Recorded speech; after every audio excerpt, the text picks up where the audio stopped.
Welcome across to Oriel Park this afternoon for this, well, I was going to say a pre-season friendly. It's a friendly between Derry City and Dundalk, and a chance for us to have a look at Dundalk and Derry City, both of these sides who will restart their League of Ireland campaigns later this month. Beside me on co-commentary, a man who helped me out on LMFM many a time over the last couple of years. We've dusted them down and we've sanitised them, and Gavin McLaughlin will be on co-commentary this afternoon.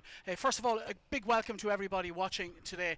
I know that many of you are watching through the Patreon service that Dundalk have started over the last number of weeks, and it's been a great initiative for the club. And Gavin, maybe you could talk to us first of all just a little bit about that.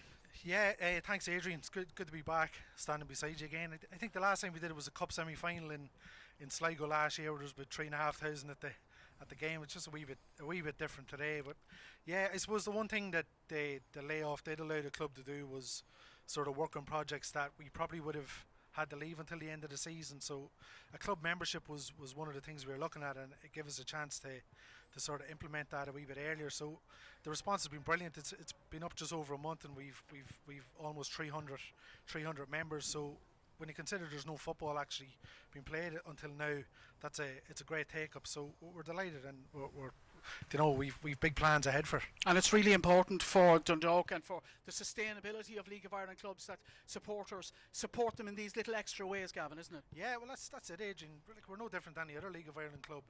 It is a revenue stream.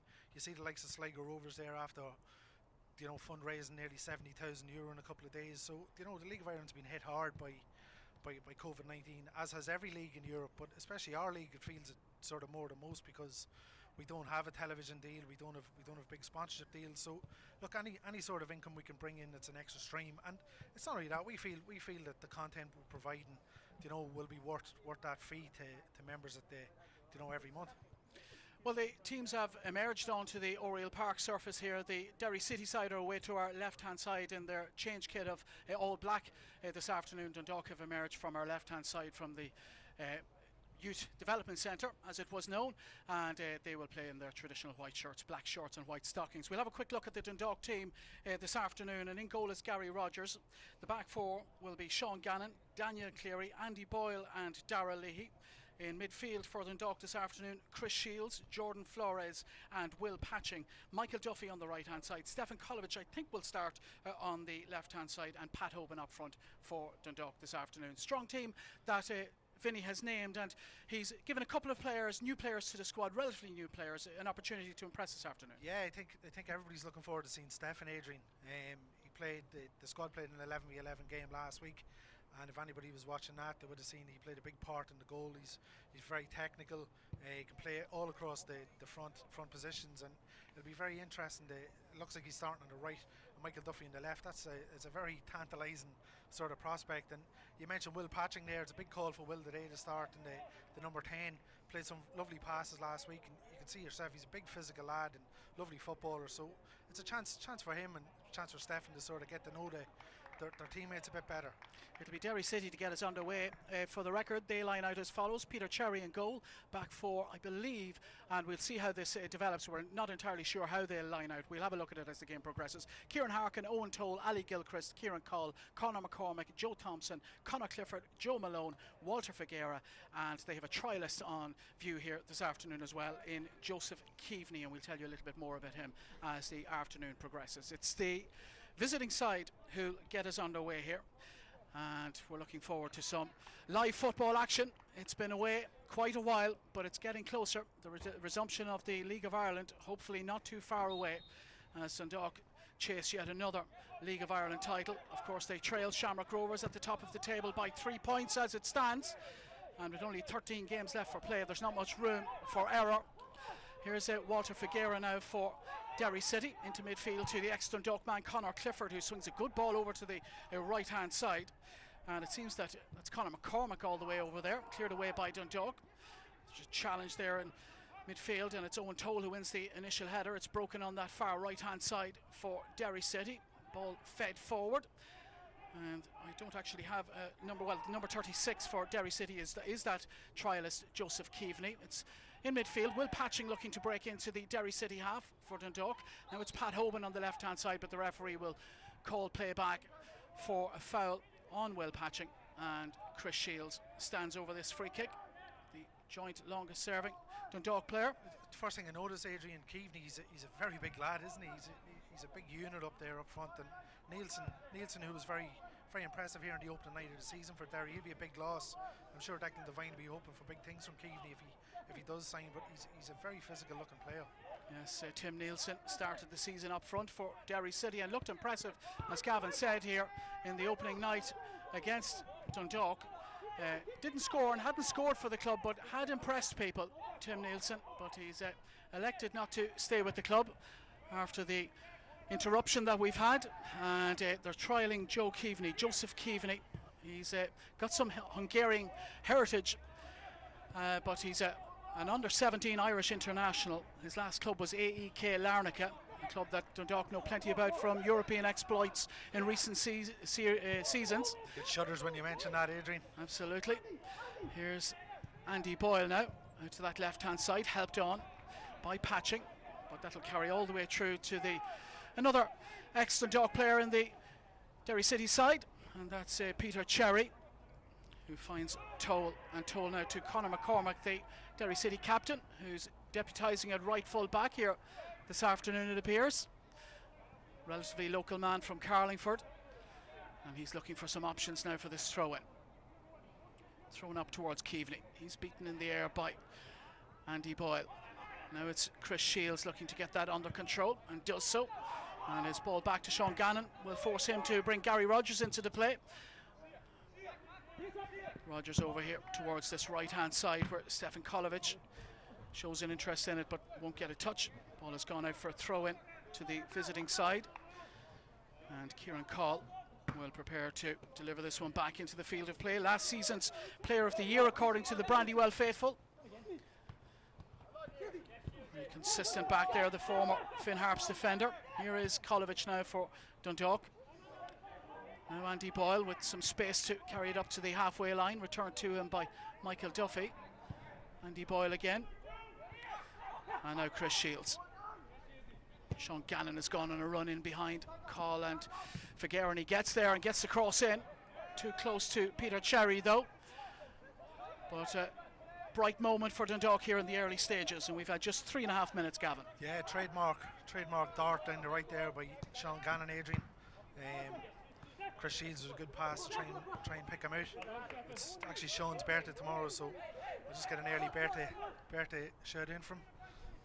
He's not 29, he's only 24, believe it or not. If he hears me saying that. Gannon with the throw in now for Dundalk. Patching. Now it's Andy Boyle. Gets it out of his feet quickly and finds young Dara Leahy. Leahy in the Dane Massey position this afternoon. Irish under-21 international. Keaveney is adjudged to have fouled. And it's Daniel Cleary who has sustained that injury. Looks like he'll be okay to continue though. And it'll be Chris Shields to get things back underway.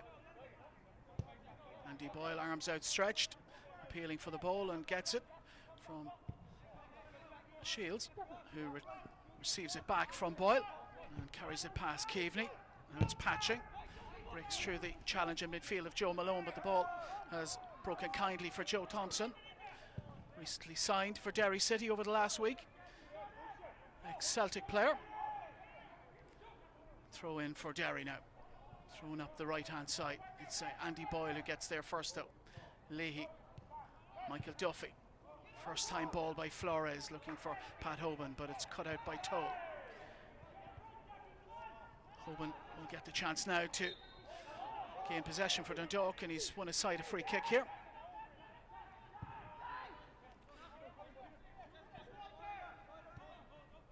Here's Cleary.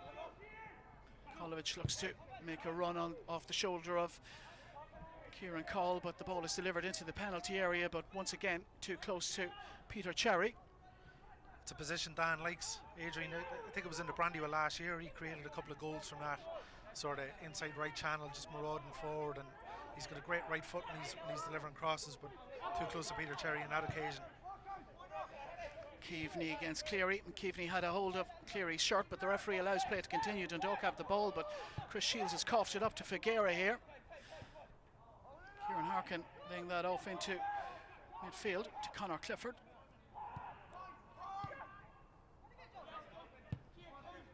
Here's Call. Kolovich being fouled by Call. Free kick to the Lily Whites. And Sean Gannon gets it back underway very quickly indeed. Here's Andy Boyle. Just over 6 minutes played here at Oriel Park in this friendly between Dundalk and Derry City. Both of these sides, of course, in training for quite some time, Gavin. They were preparing for that mooted tournament between the European sides, so they should be in good shape here this afternoon. Yeah, this is the fifth week Dundalk have been back, Adrian, and it's been a long old slog, you know, training wise, without something to look forward to. But they're coming together inside the penalty area, entirely fair. It was Pat Hoban, as ever, not afraid of a physical challenge. Derry City will bring it away. We'll let Gavin just continue that thought in just a moment, but here comes Malone to the feet of Figuera. Figuera has Conor McCormick making a run down the right hand side. He instead chooses to use Harkin, return to Call again. Now Joe Thompson. Derry City starting relatively well. Conor Clifford clips one up the right now for McCormick, who tries to back heel, finds Harkin with it. Now Clifford, helped on by Thompson, but nobody there in a black shirt. And Gavin, you can continue your point there about the two sides being back quite some time. yeah, I think you know, speaking to the players, it was very hard for them, you know, coming back and having no date to work towards, Adrian. So it was great a couple of weeks ago when there was a bit of clarity about the European games that would take place in the middle of August, and I think everybody got a boost then when it was confirmed that the league's coming back on the 31st of July. So, you know, the thing is, it's not a traditional pre-season where you come back and if you start sluggishly you might have time to make it up. There's obviously only 13 games. There's obviously only 13 games left, so you know both these teams will look to come back, and you're going to have to hit the ground running as soon as you get back in the first game. Gary Rogers forced to come from his penalty area to clear that out for a throw in to Derry City. I suppose it's unfamiliar, I suppose, for teams in their own division to be playing or friendlies against each other, Adrian, but I suppose it's a case of needs must. But with Europe, like this time next month, the European competitions will be underway, so teams need that bit of quality. Here's a chance for Figuera. Figuera has scored, and it's Derry City who lead at Oriel Park, and some lapse defending at the back, and it offered the opportunity to Walter Figuera, and the ex-Waterford player very tidily dispatched that past Gary Rogers, and Derry City lead by a goal to nil on 9 minutes. Yeah, lovely little play by Keaveney. Held it up, little back heel into Figuera, just sort of come in, lost. Sean Gannon just lost him for a second in a really cool finish. Well worked move by Derry. I have to say, a really good goal. Well, Walter Figuera impressed so many at Waterford last season, and Declan Devine took the opportunity to snap him up ahead of the current campaign, and he's opened the scoring here at Oriel Park. It's a goal that won't mean too much in the greater scheme of things, but it's a nice morale boost for Derry City here in the early stages. 9 minutes that goal for the visiting side, and some encouragement for Declan Devine and his Derry City charges in their pre-return of the season matches here. And Dundalk will have to try and build and find a response for that. Plenty of time to do so. 80 minutes remaining. Here's Daniel Cleary. Kolovich again looking to make a run in between the centre back Gilchrist and Call, and he does, and gets there before both of them and before Peter Cherry, but lifted his shot past the post, and the referee has decided though that it's a corner kick for Dundalk. I'm not entirely sure I saw a touch by the goalkeeper or anyone else for that matter. Maybe the replay will show something that I didn't see in live action. I think Peter Cherry's right to feel aggrieved there, Adrian. We're talking about that pass from Dan Cleary on the inside right, and picked out Stefan Kolovich. Stefan just couldn't get the direction he needed, but it was a good opening for Dundalk. They've been warned about that run from Kolovich already in the early stages here. He's attempted to make it on more than one occasion, and it hasn't quite come off. It came off that time, but his finish didn't. Here's the corner kick for Dundalk. Michael Duffy in, patching is there. Gets some sort of a flick on it. It's cleared away by Derry City though. Dundalk will look to return it again now with Sean Gannon. He's got Chris Shields as an option. Derry City looking to flood out of their penalty area. There's a ball angle towards Michael Duffy, who gets the header down. Cole with the clearance away for Derry. It'll be a throw in for Dundalk, who look to be ramping things up here now. They've been awakened by that Derry City goal. Here's Cleary. Derry have an opportunity now to refine their shape. Now Chris Shields. So better from Dundalk in the last couple of moments. Yeah, big time. Stefan will feel himself. He should have probably done better with that, Adrian. Peter Cherry's an opposing figure, but he just sort of lacked the direction. He got enough height in it, but just couldn't direct it. It was a very good chance. Will Patching, who has been involved here in the early stages at Oriel. Here's Boyle. Now Cleary. And Patching again, right hand side. Chris Shields and Pat Hoban making runs towards the visiting penalty area. Here's Kolovich now onto that left foot, looking to find Michael Duffy, and he has. It's a good ball. Duffy pulling that back. Really good move by Dundalk, but Pat Hoban denied by Peter Cherry. But that was swift and incisive by the Lily Whites. But unfortunately, doesn't result in an equalising goal. Yeah, I think that's a glimpse of what we'll hopefully be seeing, Adrian. You've seen Stefan, as I say, Joe he's not isolated out here on the right. He'll work himself across the front three. Great ball to Michael Duffy, who come in from the left, and very unlucky the pass not there. But that sort of movement along along the flanks, it's something that Vinnie Peart he was talking about last year. When you look at the teams Dundalk played in Europe, the options they had out wide, and I think we've seen already here that Duffy on one side and Kolovich the other is very exciting. And here is Duffy outside of the boot, looking to tease one into the 6-yard box. It's met at the front post by Peter Cherry, and that'll be another corner kick for Dundalk. They're becoming ever more frequent, these corner kicks for the home side. They've been roused by that Derry City League goal. It'll be Kolovich to go across and take this one. Left arm in the air, triggers a movement inside the penalty area, but he's only found the head of a Derry player. Cleared away by Derry. Chris Shields on the edge of the area, looking to slip past Derry City midfielder. It's Thompson. Here's Call to the feet of Harkin. It's a very slight figure, Kieran Harkin, in midfield for Derry City, but he's a real competitor, Gavin. He sure is, Adrian. We've seen that in a couple of games up at the Brandywell last year. He's not afraid to get around and mix it. Last year he looked like he was an under 17 player, and he's progressed to looking like an under 19 player this year. Derry looking to take some of the sting out of Dundalk's improved play over the last couple of moments, but that won't help them do that. Peter Cherry conceding possession cheaply. Good response to the goal, Adrian. I think Finney would be happy with that, and it was probably something that the game, the longer these sort of friendlies can go on, it's probably no harm that there was an early goal to get both teams sort of lifting the intensity levels. Conor McCormack closed down by Jordan Flores, and that's given away again by Derry, and they've started to do that ever more frequently in the last couple of moments. And Stefan Kolovich certainly not playing as an out-and-out right-sided right winger as Michael Duffy does on the far side.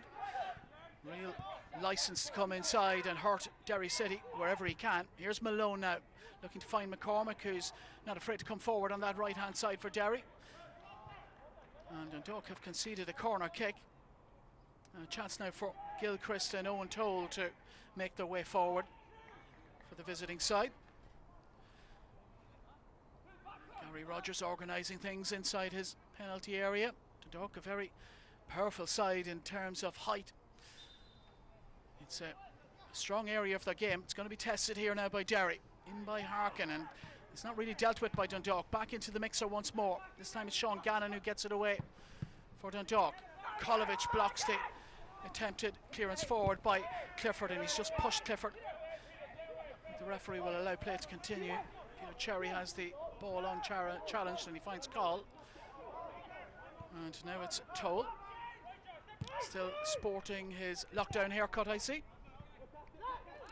It's Thompson now for Derry. Walter Figuera. No call. Gilchrist. Keaveney on the move. Cut out by Cleary.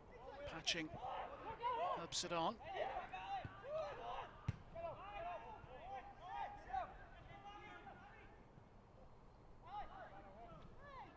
Just over 16 minutes played at Oriel Park, and if you've just joined us, a goal to nil in favour of the visiting side. Walter Figuera on 9 minutes.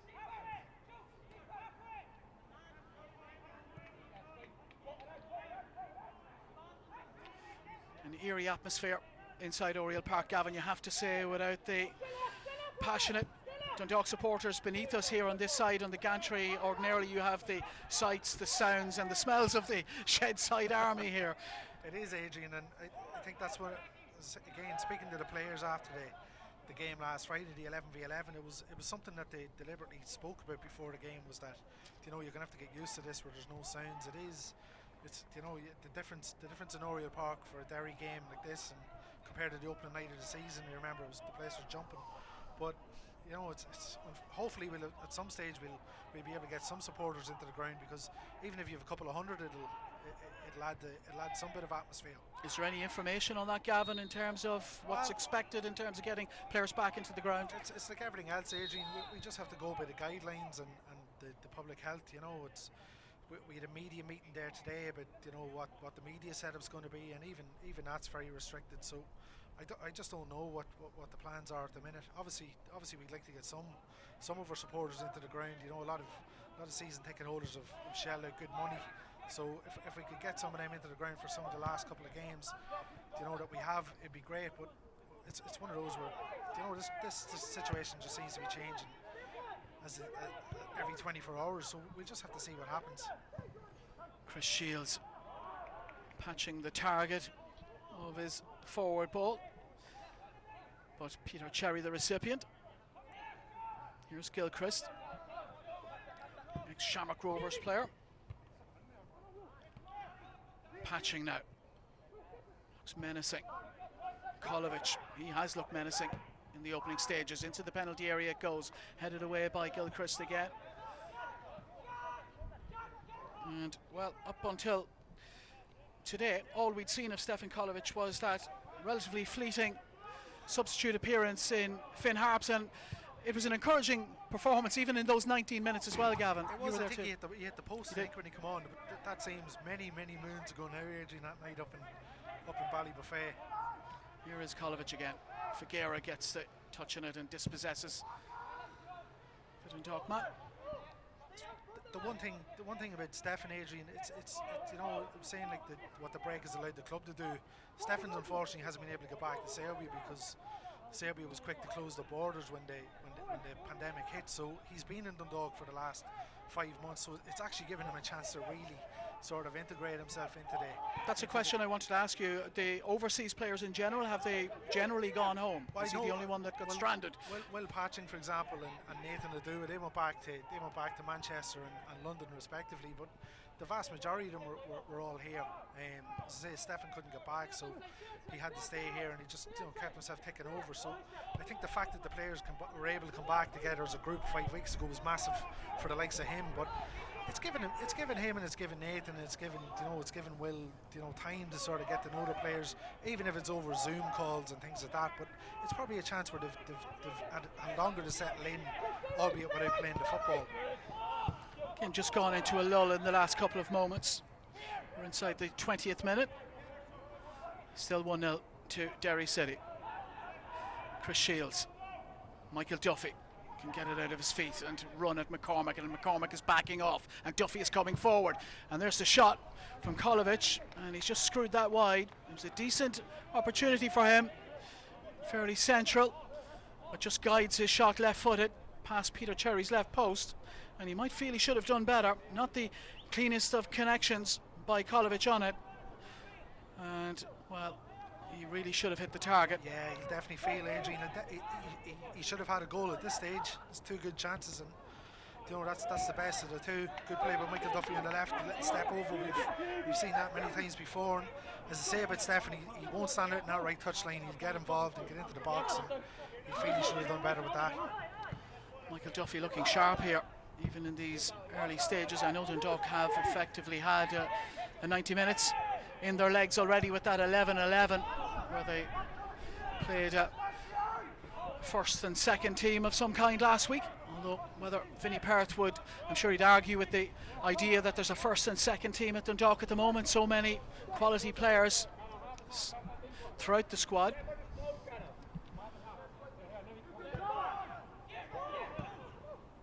Dundalk looking sharp enough now. Here's Derry, who have been sharp enough to take a lead goal. Dan Cleary cutting that off before Figueira can profit from the ball forward. It's broken in midfield now for Conor Clifford. Harkin for Clifford again. Now McCormick. Leahy is there for Dundalk. Thompson. Dundalk win it back. Patching. Good feet by him to bring it away from Clifford. And he's looking for the run of Leahy. A very willing attacker from his left full back position, young Darragh Leahy. It's one of the strong elements of his game, Gavin. Yeah, that's going to be a very, very interesting duel between him and Dane Massey.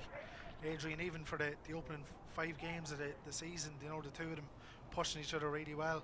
We're going to get a water break now. So, as has been customary in the leagues that are back in action across Europe, a water break after 22 minutes and a chance for Vinnie Perth and Declan Devine to have a word with their charges. And what's the message likely to be over there, Gavin? I'm sure Vinnie's quite happy with the way things have gone, obviously with the exception of conceding the goal, Adrian, but he'd be delighted with the response. Two really good chances with Stefan Kolovic. I think he'd be happy with the way Duffy, Hoban and Kolovic are sort of interlinking and interchanging. You know, it's been a good response, but I think for Derry, Keaveney's been a major asset up front. Even early on, when you think he pressing on Dan Cleary to force him into the mistake, big part in the goal. Even you think back to the corner where he was all over Gary Rogers. You know, he's a big physical presence. So I'm sure Declan Devine will be happy what he's seen out of him. So both managers imparting more information and tactical knowledge to both of their charges. There was some news, of course, yesterday, Gavin, that the European matches on their return, there won't be any supporters allowed back into the grounds, of course, for that first round.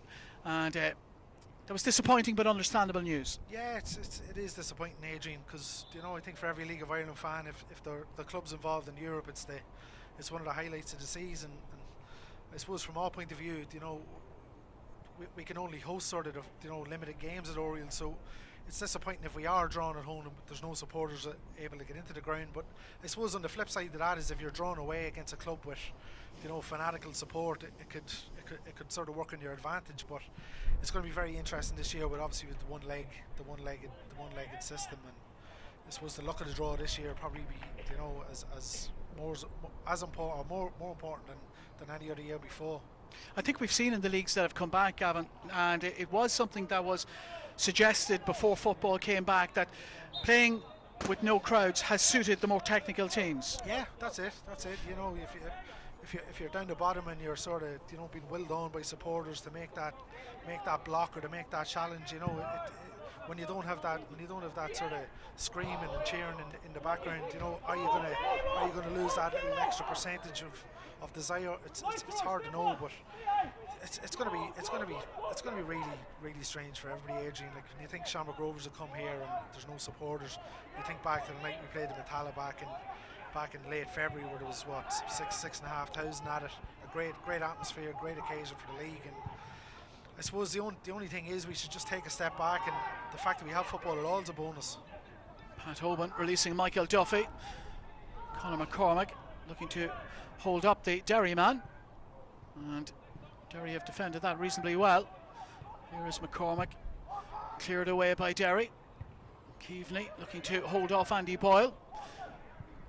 Flores down for Cleary, and now it's Andy Boyle.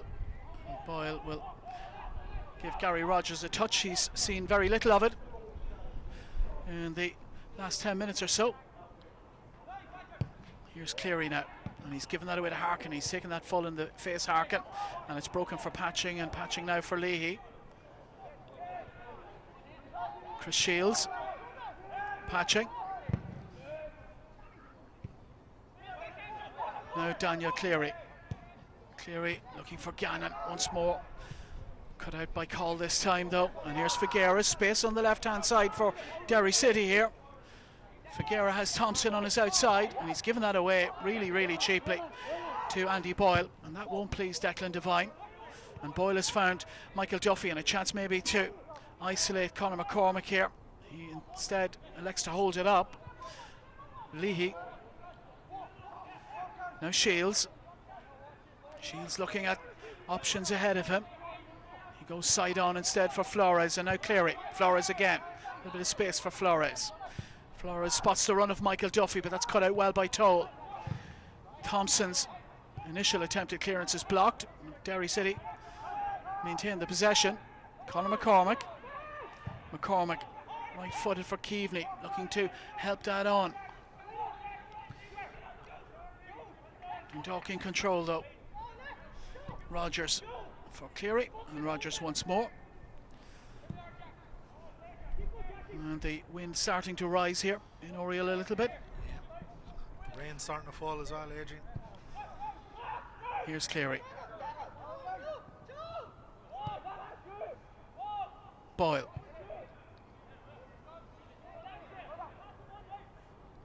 Chris Shields scored the winning penalty against Derry, of course, in last season's EA Sports Cup final. Chris Shields. Now it's Cleary.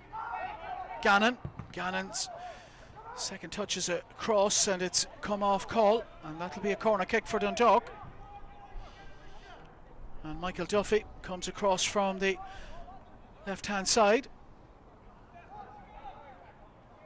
Kolovich making his way over too. Being tracked by Figueira, but it'll be Duffy to deliver it right footed to the centre of the penalty area pretty much. Derry get it away. Here's Chris Shields. Shields looking for Michael Duffy. That ball just letting him down, and that'll be a goal kick for the visitors. Just overhit Adrian, and I suppose it's come to be expected, I suppose, for players haven't been out for so long. There's going to be a couple of misplaced passes we've seen in the opening 25 minutes. You know, it's going to take players a while to find their touch and get back into the groove. Peter Cherry now with the goal kick. Title winner with Dundalk, of course, in 2014, the Scot. In his second season with Derry, after spells at Cliftonville and Bray and Cork City too. Looking for Figueira. Cleary gets up ahead of him. Boyle into the Derry City half. Gilchrist with the powerful header finds Figueira and finds Harkin. And now it's Clifford with the ball for Figueira. Figueira being held up by Cleary. Cleary gets something on Figueira's attempted pass inside.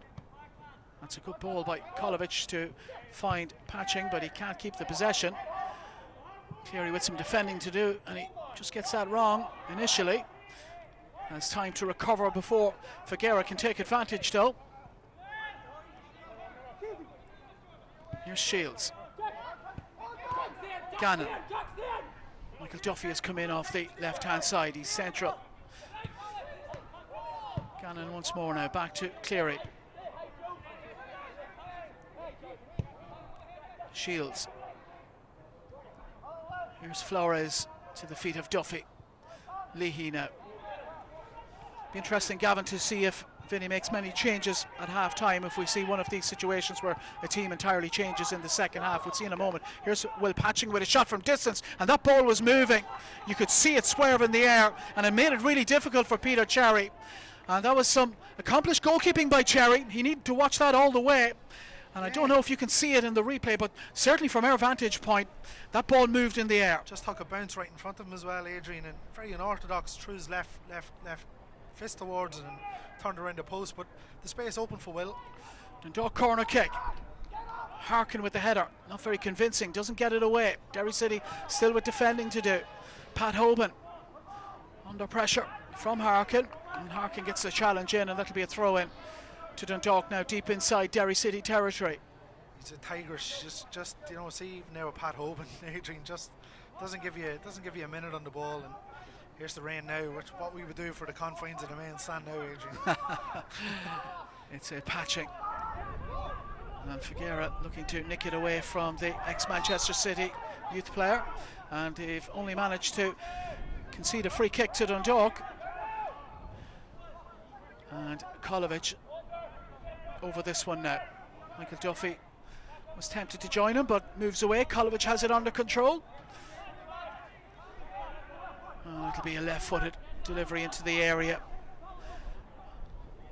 and Andy Boyle and Dan Cleary are interested parties in there.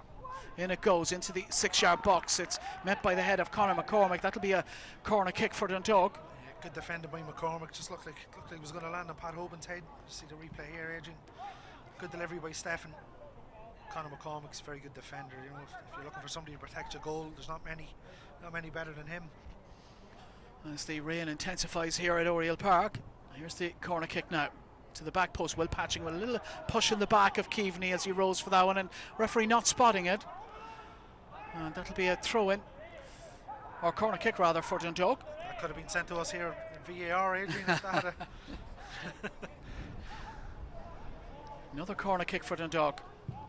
And it goes to the front post this time, flicked on by Leahy, away by Derry. Kolovich to recycle. Chris Shields is with him, should he want him. Figueira doing a good job holding Kolovich up, but doesn't stop the cross in towards Pat Hoban, and there's a player at the back post. It was Leahy, and he just couldn't organise his feet to direct it on Peter Cherry's goal, and the chance goes a begging for Dundalk. And Leahy really might have done better, perhaps caught in two minds as to whether he should tap it back towards Pat Hoban or take it on himself, and ended up being neither. Here's Leahy again now. Michael Duffy, chance to cross once more, and that's missed in there. It's Jordan Flores. Flores saved by Peter Cherry. It's still inside that Derry City penalty area, and confusion in there too at 6s and 7s at the back, Derry. But Dundalk have it still with Kolovich, and they're turning the screw here, the Lily Whites. Figueira though does well, wins it back, but they've given it away once more, and Flores becoming ever more involved in the last few minutes. Now Gannon. Flores once more onto that left foot, crossed in towards Pat Hoban, who meets it wide of the post. But really good play in the last couple of moments for Dundalk, and certainly the best of those chances, that effort from Leahy.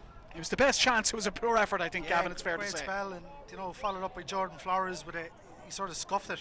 Adrian saved by Peter Cherry, and even that's just a wee bit too high for Pat Hoban to get his head on, but really good spell. And you know, you can see again Kolovich, a couple of really good deliveries. You know, we see that now. It seems to be a feature of wingers that whatever foot they are to play on the opposite side, you know, cutting in on his left foot, he's got a great delivery. And you know, Jordan Flowers, as you say, coming more into it there. Really good response by the Dundalk. I think bar obviously conceding the goal, Adrian, I think they've been well on top. 34 minutes on the clock, and Dundalk still trailing to Figueira's 9th minute goal. But they've been the better side here. Derry City enjoying some early pressure if you've just joined us. They started fairly well, but it's largely been all Dundalk since then. And Dundalk have another free kick now.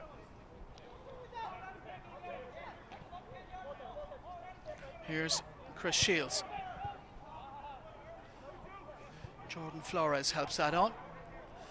Now it's Leahy. Flores with a loose one back to Andy Boyle, but Boyle comfortable enough. Finds Rogers. And now Cleary.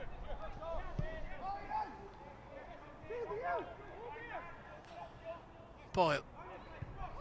Michael Duffy to Flores again. Duffy just can't take that in. The ball played a little bit behind him by Flores. Throw in for Derry City. Flores becoming more and more involved in the last couple of moments. Ex-Wigan Athletic player, of course. And scored twice. He was in good form before the interruption. Scored twice, including that fantastic goal against Rovers in February. That is officially, Gavin, you'll be pleased to know, displaced Carlos Alberto's 1970 Brazil World Cup final goal as the greatest ever scored. Wow, do you know that? That's unbelievable. Thank God the season was saved just for that goal alone. In fairness to Jordan, he's come back after the break. Adrian, he's looked really hungry, and you know he's missed enough months and years of his career with injury, and he looks really hungry just to get back going and carry on where he left off. Dundalk, of course, with a number of players, Gavin, that are trying to rehabilitate careers to some extent, the likes of Will Patching and Jordan Flores and Sean Murray, I'm thinking, and you know, a number of players in that sort of, all in that same sort of boat. And if one or two of them should turn into the players they're capable of being, what great assets they could be for Dundalk. I think time has shown at this club that it is a good club to come back and sort of rehabilitate your career and sort of go to a next level. You think of the likes of Richie Towell come back from England and you know took the league by storm, and there's definitely potential in these lads. You can see it in Will there. There's definitely really nice footballer. Here's Kieran Call with the cross, met by Cleary.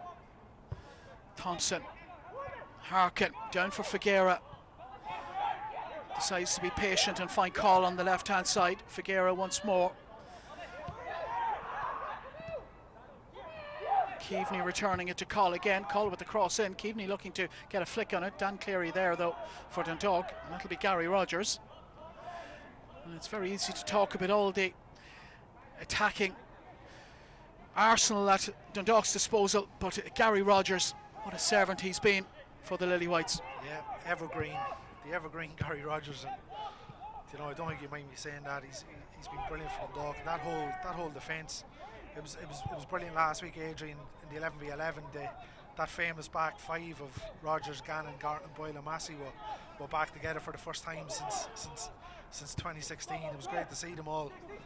You know, but you've got Dan Cleary and Sean Hoare as well to throw into the mix. You've Darrell Leahy now, Cameron Dummigan's back from loan. You know, Crusaders.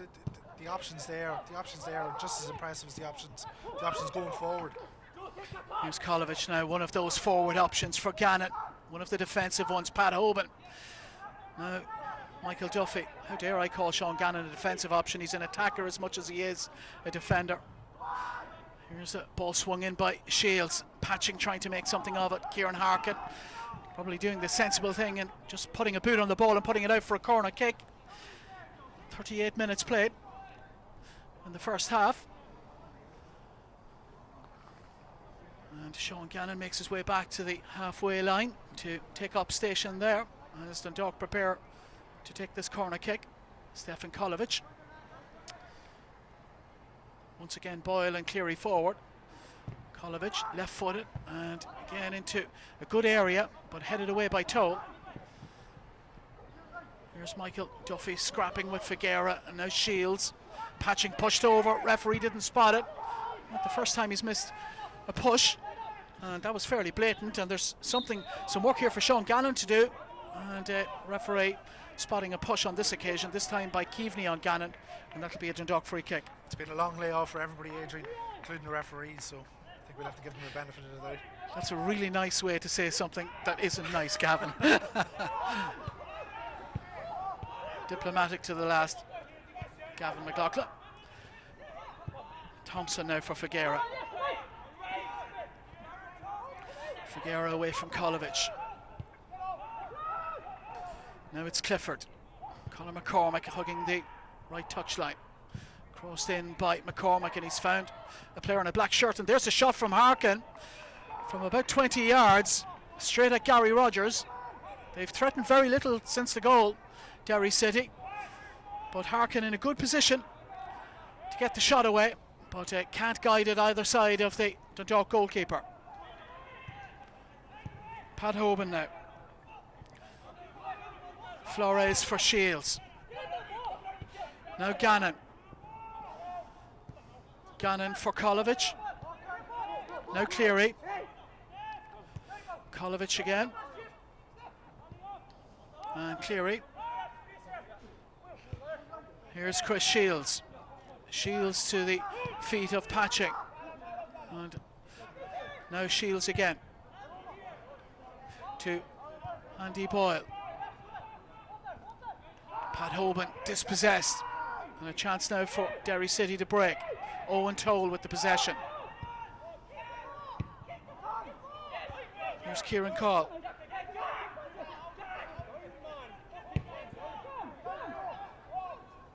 Thompson. Clifford. Good feet from Clifford. Call again into Thompson. Thompson gets the head up and spots Conor McCormick right hand side. The ball well judged, but fortunately for Dundalk, Dara Leahy there to concede the throw in. Yeah, Derry have just sort of, you know, withstood that spell of pressure, Adrian. Throw in for Derry. It's Conor McCormick, I'm sure he's probably the only person delighted not to see fans in here tonight, because he gets a fair amount of stick whenever there is supporters here. Keaveney looking to protect the ball. He's found McCormick. Kieran Harkin on a run around him, looking to make space. Into the area it goes. Away by Dundalk. Cull. Now Figuera. And he can't quite keep that in play. The ball just accelerating across the artificial surface here at Oriel Park.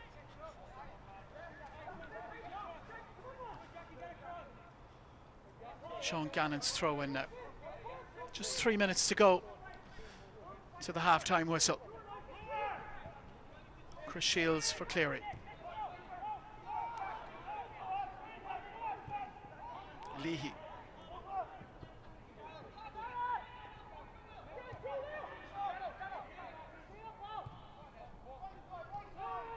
Now Rogers and Shields. The Dundalk make another push before the break to try and grab an equalising goal. Here's Patching. And Patching looking for Kolovic. Call with some defending to do. Kolovic gets there. He's got Gannon in support. Gannon elects to take a touch. Now Shields. Duffy and Hoban and Patching lining up in there. Leahy is at the back of the penalty area too. Cleared away by Derry City. Keaveney controls that on his chest very well indeed and finds Conor Clifford. Clifford does a 360 and finds Figuera on the left hand side. Now Call. Figuera again. Call once more. And Declan Devine, it may well only be a friendly, but he'll be happy if his side can bring a 1-goal advantage into the half-time break. Of course, both sides not occupying the usual dressing rooms here. Yeah, it's one of the quirky things, Adrian, that Oriel Park's probably set up better than most grounds to deal with this sort of thing, where there's a lot of spaces for dressing rooms, and as you say, the Dundalk side have got changed in the youth development centre, or the Lily White's training centre as it's now known, and Derry have used the traditional dressing rooms. So, you know, Oriel has its problems, but thankfully for this, you know, it's been able to deal okay with it. Kieran Cull unable to keep the ball in play. Dundalk have a throw in as the clock ticks down to the final minute of the opening 45.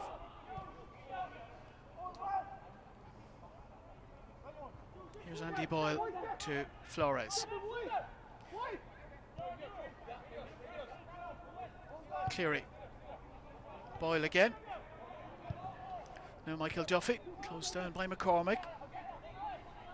Boyle once more. Now Cleary. Andy Boyle.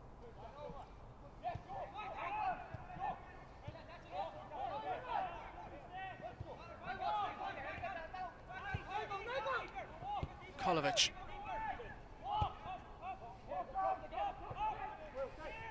Now Boyle. Leahy, good close control under pressure. Pat Hoban.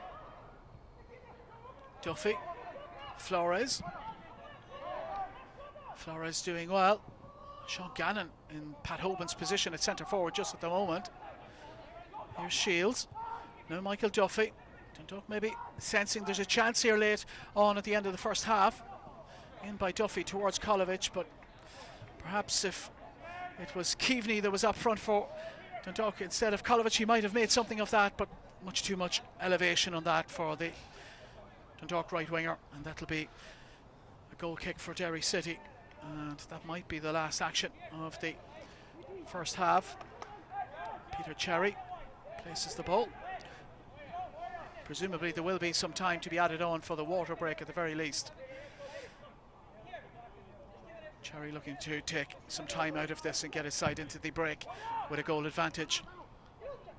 Cleary beaten in the air by Malone. Keaveney after it. Here's Gary Rogers. Hoban with the flick on. Now Michael Duffy. Controls that well on his chest, but Conor McCormack has a nibble at him from behind and concedes the free kick. Now Flores. Kolovic. Flores again for Kolovic. Here's Flores once more. Cleary.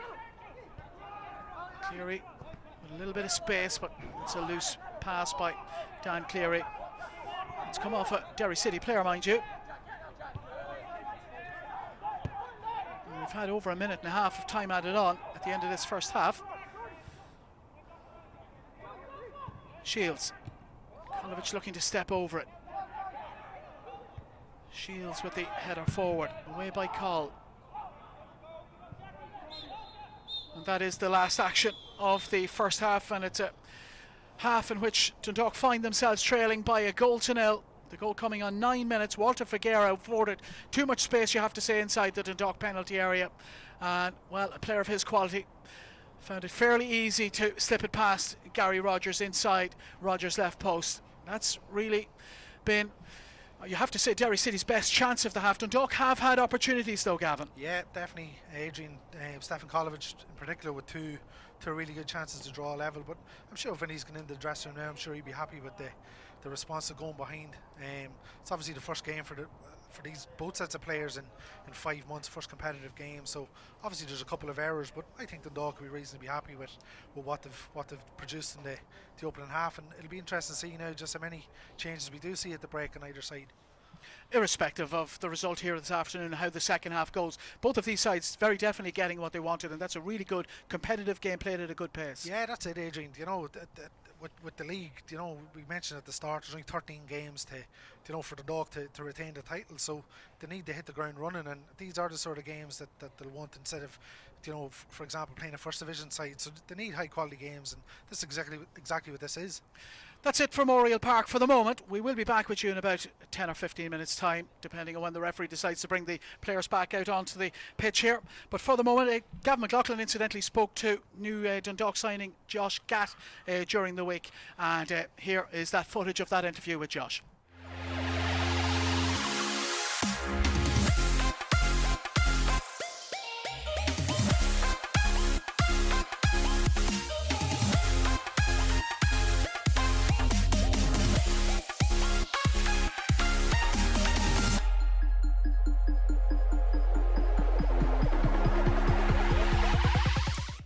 Okay, Joshua, since you signed yesterday, a lot of love for you on social media. You must be delighted with the response you got. Yeah, absolutely. I mean, how can you not be? It seems like a lot of people are really rooting for me to do well, and that's just extra motivation for me to do well and for me to keep going. And it's just good to see that people have really responded to the story and to me having a chance. Yeah. Obviously, we know you were here in January and February. You played against Longford in pre-season, but how did that move actually to Ireland come about? You've got a very interesting career, I must say that. We'll come to that in a little while, but how did the move to Dundalk come around earlier in the season? Well, earlier in the season, I basically had an article that came out about me on ESPN, and it was, towards the end of my contract that was in Altec, Austria, and I was out of contract, and I had the article basically saying that I'm still hungry, I'm looking for an opportunity, and that's all I'm asking for is just an opportunity to showcase that I can still play at this level and continue to be successful. And Bill, the owner of Dundalk, got a hold of the article. He read it and he just basically said, "Yeah, let's give this guy a shot. Let's give him a chance." And so I came out here and I took that chance, took the shot. You played for, I think it was 69 minutes against Longford that night, but obviously events around the world have meant you haven't been able to come back here until a couple of weeks back. Yeah, I mean, it was a good, it was a good showing. It was the first time I actually got on the field in like a year for games and stuff like that. So it was a really great feeling to be able to get back out and play some football. And then obviously, yeah, events kind of happen around the world, and threw a wrench in not only my plans, but everybody around the world's plans. And that's just, sometimes there's external things you just can't you can't prepare for, and you just have to kind of deal with as they come. And it's exactly what I did. I was patient. I worked hard during the period of time that I could, and I was just preparing for this moment. You mentioned Alltech in Austria. That's where your career in effect began. How does a kid from Michigan end up in Austria? What was the reason behind that? Well, when I was a junior in high school, I was scouted by a talent scout named John Spencer, who's actually my current agent, and he basically came up to my parents and approached me after a tournament in the States and said, I think your son has the talent to make it over in Europe. And he picked me and about 17 other American guys to come over. We played basically like a 3-week tournament, I guess you'd say, or trial through Switzerland, Belgium, Austria, and Germany. Played teams kind of all over the area. And by the end of it, when I was the day before leaving and heading back home, he pulled me aside on the team bus when everybody else left and said that there were some professional teams interested in signing me. So instead of heading home, I instead headed to Germany, and I trialed with Mainz in Germany.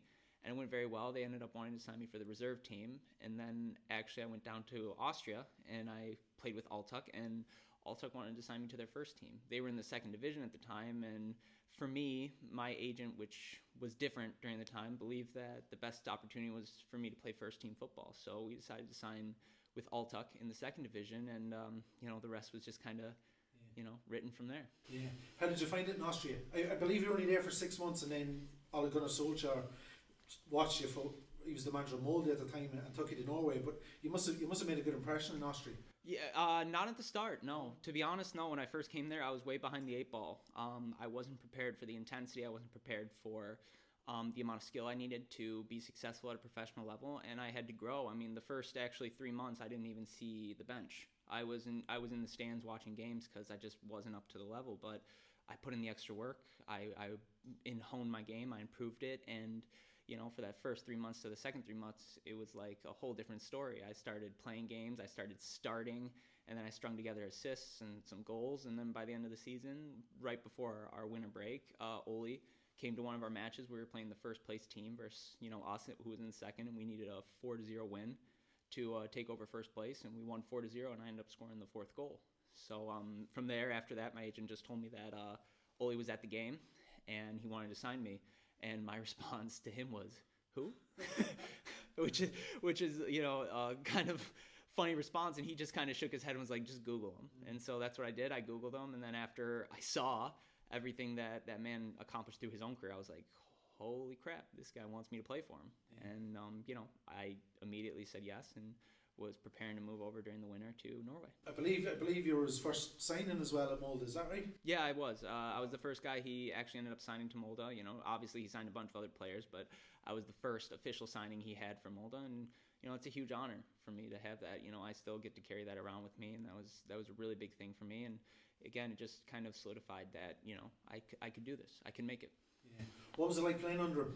Fantastic. I mean, you couldn't have asked for a better coach in developing me as a player and my talent as a player. He really took the time to hone my skills, not only just on the field, but tactically off the field as well. He took time to, go through videos with me, show me the things that I needed to understand how to play the game properly, and not only just understand what I was doing, but understand what the team was doing and what we needed to do as a team to accomplish victory. And I was very grateful for everything he did. I mean, the guy was willing to stay, 2-3 times a week after training sessions for 15-20 minutes to just work with me on little things about my game to help me improve. And because of that, it made me into an amazingly better player than I was before. Yeah. Things went really well for you early on. You won the league title, I think, in your first season there, and your cap for your country against Russia in a friendly. What was that? I'm sure that was a moment you'll never forget. No, absolutely not. How could you?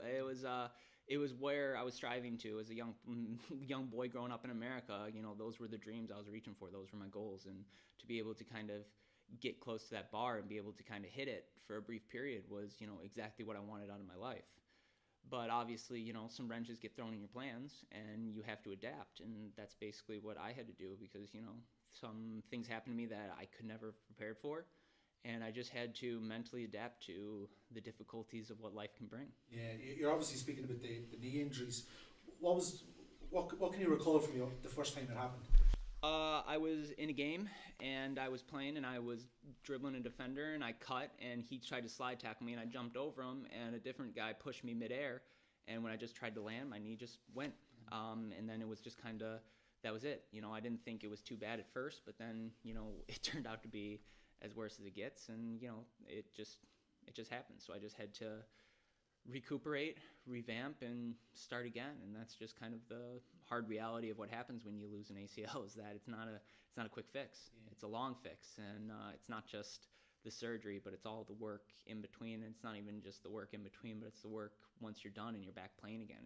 It's something I learned is it never stops. Yeah. You have to continuously work to improve your body and to improve that and to keep the stability of your knee healthy. And that's what I've just been, mastering over not just one but multiple ACL surgeries, is that, sometimes you want to push fast, sometimes it doesn't work. Sometimes you do all the right things and unlucky things happen. But the most important thing is that if you believe in yourself and you mentally just continue to do the right things, then, these things will work out. Yeah.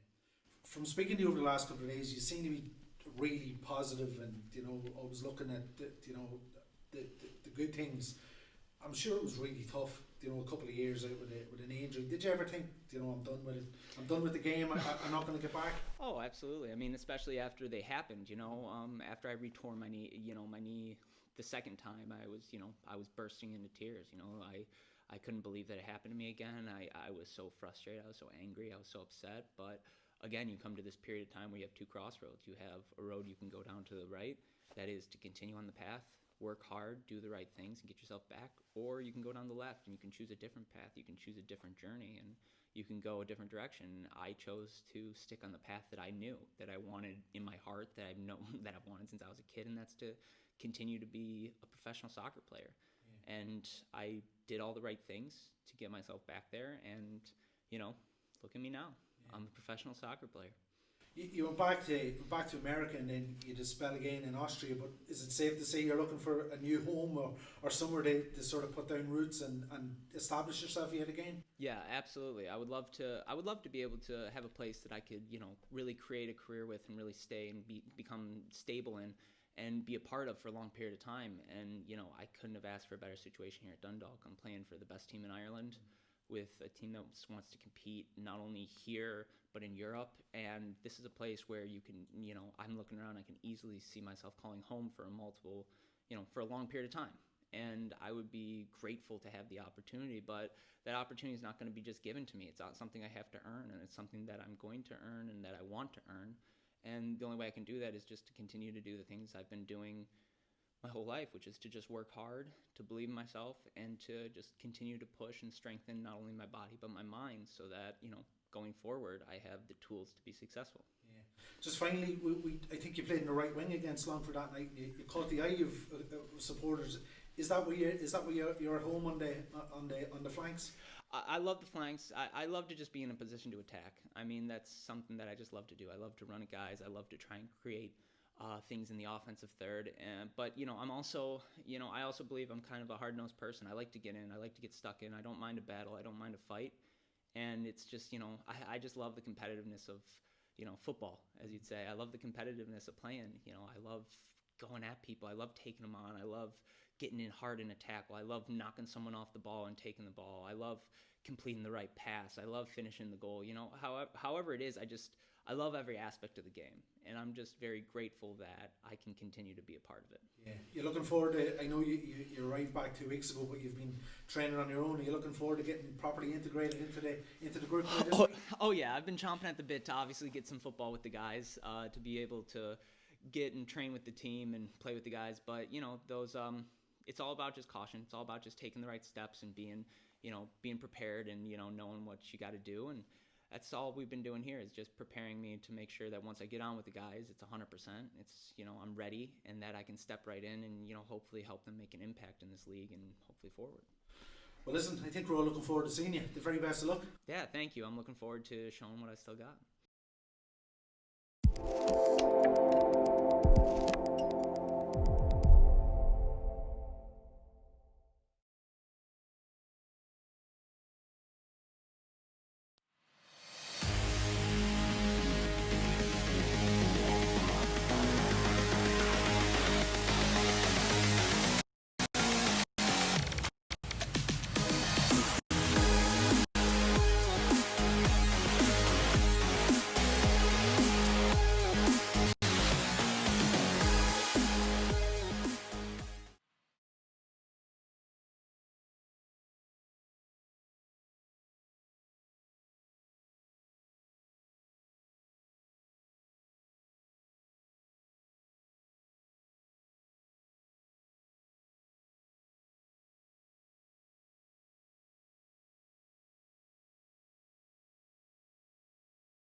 Welcome back to Oriel Park as the teams re-emerge from their respective dressing rooms.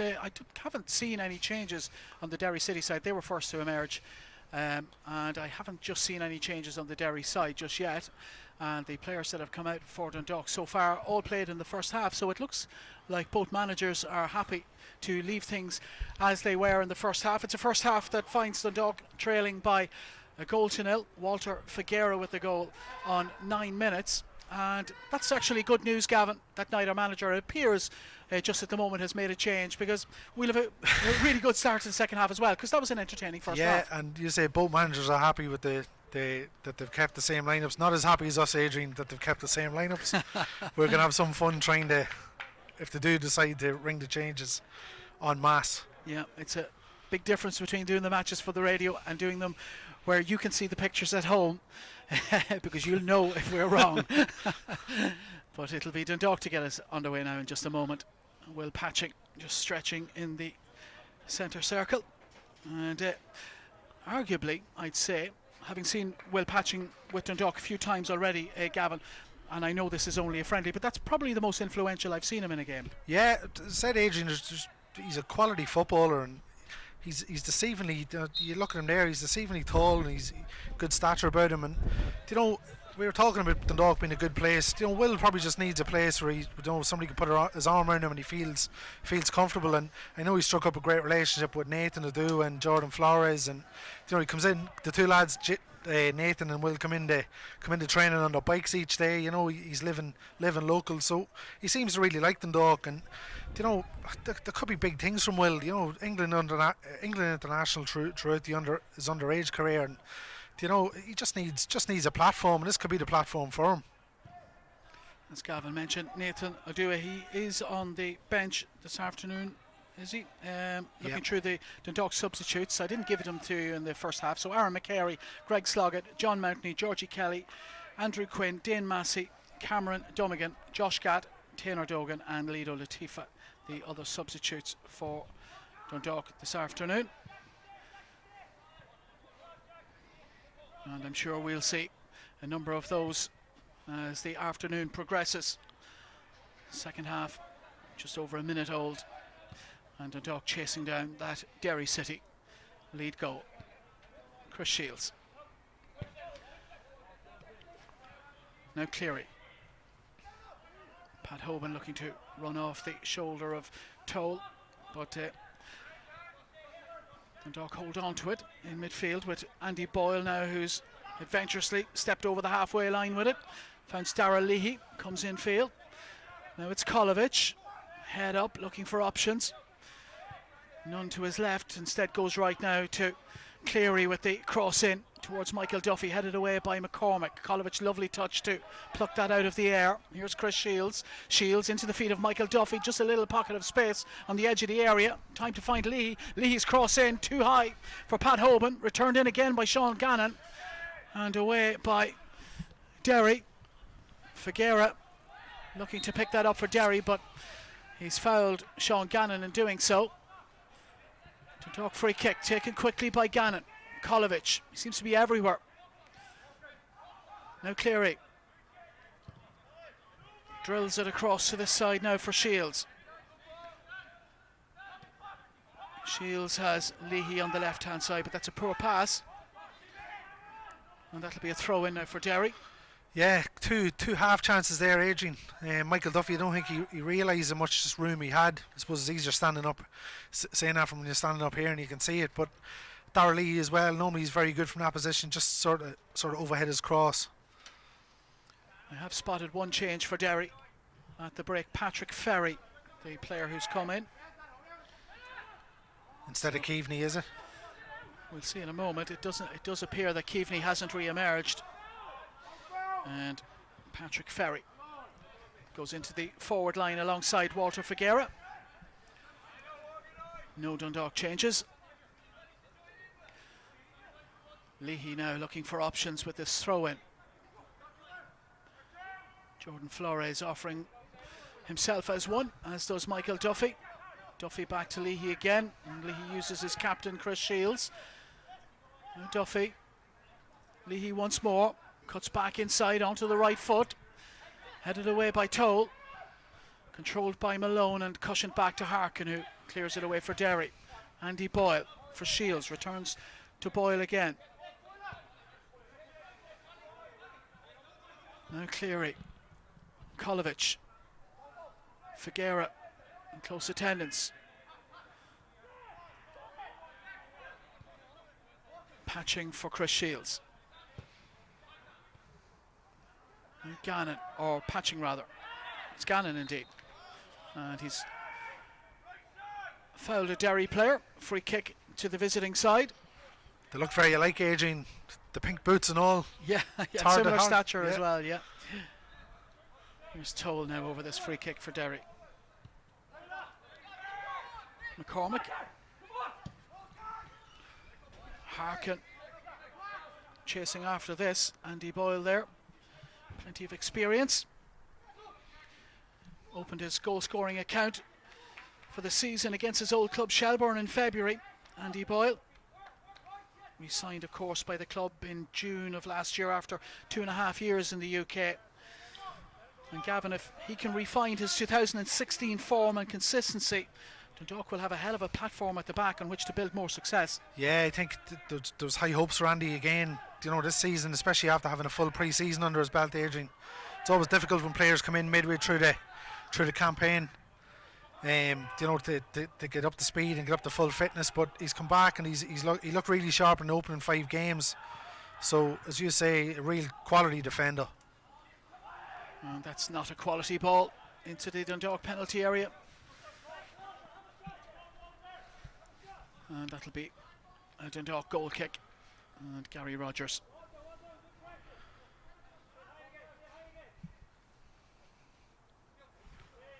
And I've spotted another change for Derry. And Colm Horgan is into the game. And I think he's replaced Kieran Call. So he's in at left full back, Colm Horgan.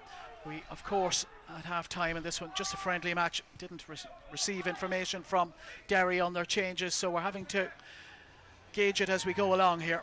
But Colm Horgan and Patrick Ferry, 2 players into the Derry City side for the second half. It's like a junior championship GAA game, Adrian. It's a guessing game. Absolutely.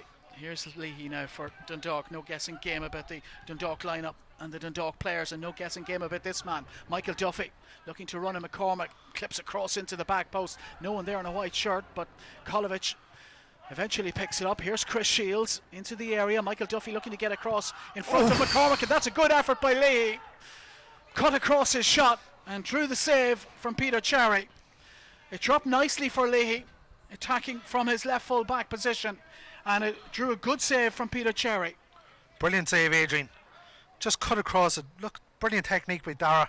Cut across it. That's heading for the top corner. And Peter Cherry again throwing a strong arm up to tip it over the bar. But again, a good start to the second half by Dundalk. They're pressing for this equaliser. Leahy's attacking instincts in evidence again. Here's the corner kick, and it's a bit of confusion inside the penalty area. It'll be another Dundalk corner kick from that right side. And it'll be Michael Duffy once again.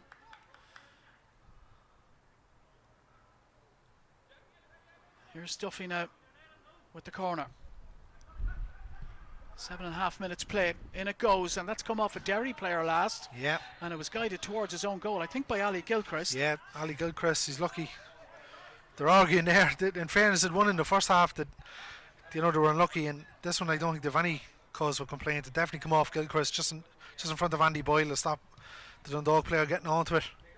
Michael Duffy makes the trip from the right hand side across to this left side to take this follow-up corner, and it's to the back post this time.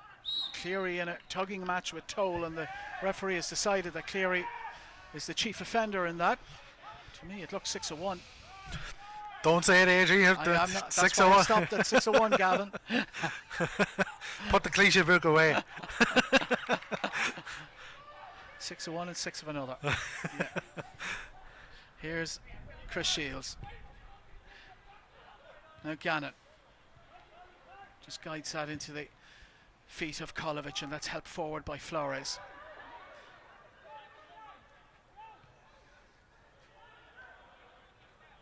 Throw in for Derry. as you can probably see, or maybe it's not in shot, but there is people inside the far stand, the main stand on the far side, but they're all substitutes for both sides. So some season ticket holder, someone is in your seat, and he's probably wearing a Derry shirt.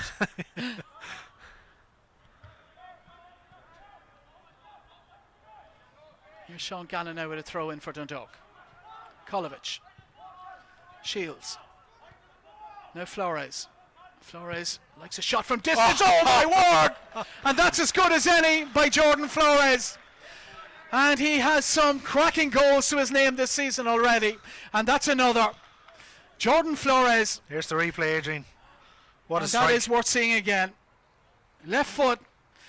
And it flew through like an arrow. Past Cherry. And Peter Cherry didn't even react. He had no time.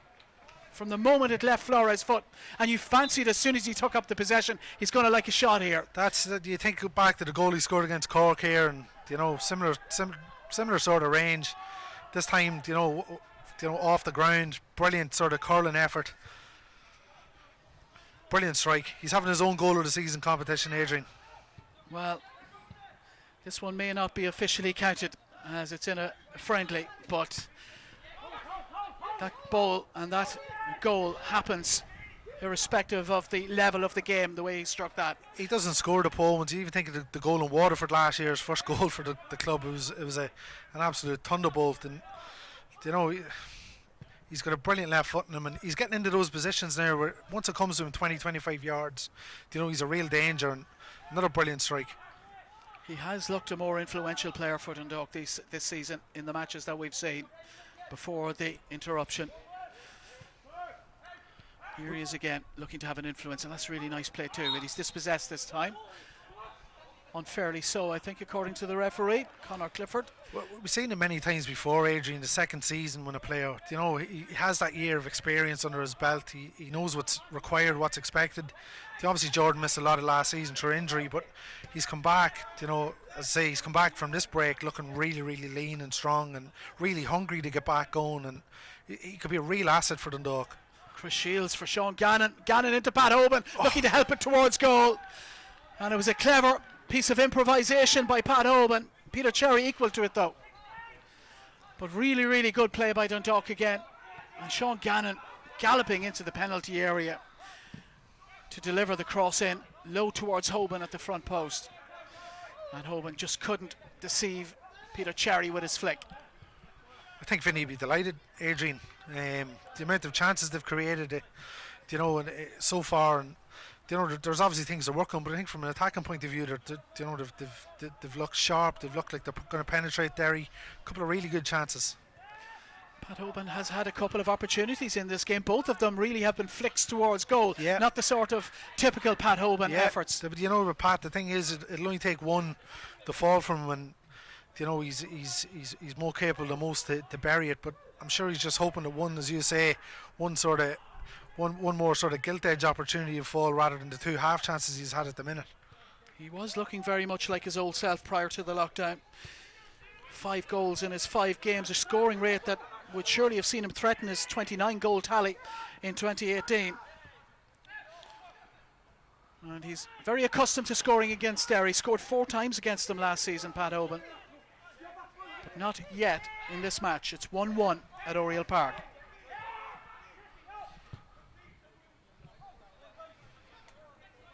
Here's Cleary. Duffy. Colm Horgan concedes the throw in.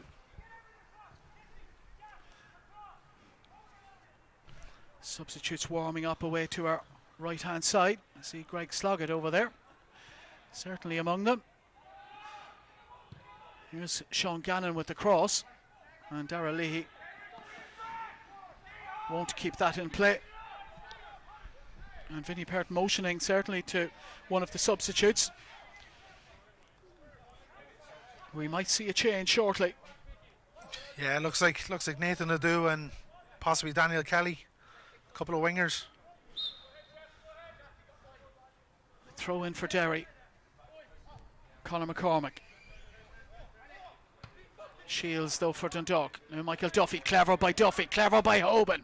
Here's Duffy, good feet, looking to find Kolovich, and Kolovich let the ball beat him, perhaps presuming there was a player behind him. I think he was just expecting Will Patching just to come in. It might just been a little, breakdown in communication, Adrian. And there's a mistake by Derry. Can Dundalk take advantage? The referee says it'll be a free kick to the home side. And 3-4 perhaps Dundalk players readying themselves for their introduction as Dundalk ponder this free kick. Michael Duffy there, Stefan Kolovich there too, and Jordan Flores, is he? Well, I'm sure Jordan fancies it after his goal a couple of minutes ago. Michael Duffy has moved away, and Flores and Kolovich look most likely now, and Flores looks the more likely of those. Peter Cherry awaits the result of this from Flores, left-footed, and he's lifted that over the crossbar, lacking the direction. And we will have that Dundalk change, will we? We will. Yeah. So Vinnie Perrott looking to make a change.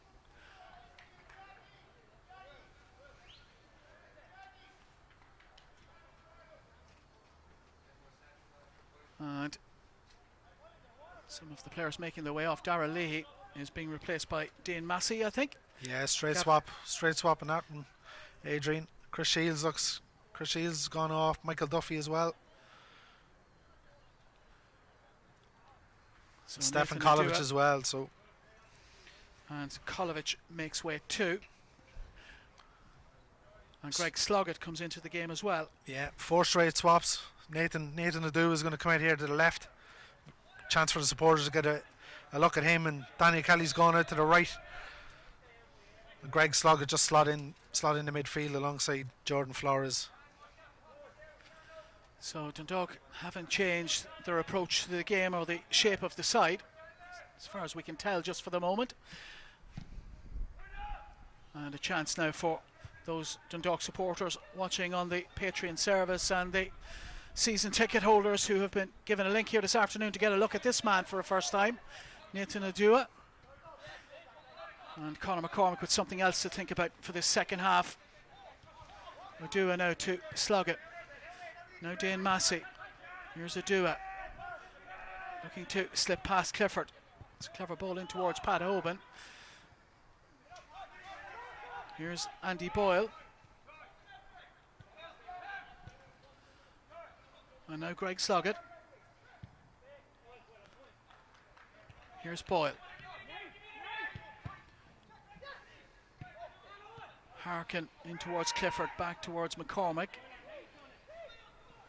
Now Cherry. Clifford. McCormick. Harkin being pursued by Massey. Back to Cherry, closed down by Hoban. And Derry need to be careful here, and they've overworked that, and that's good closing down by Dundalk. Yeah, good pressing. Patrick Hoban as well, and the goalkeeper, and just pinning Derry into the corner. Throw in for Dundalk now.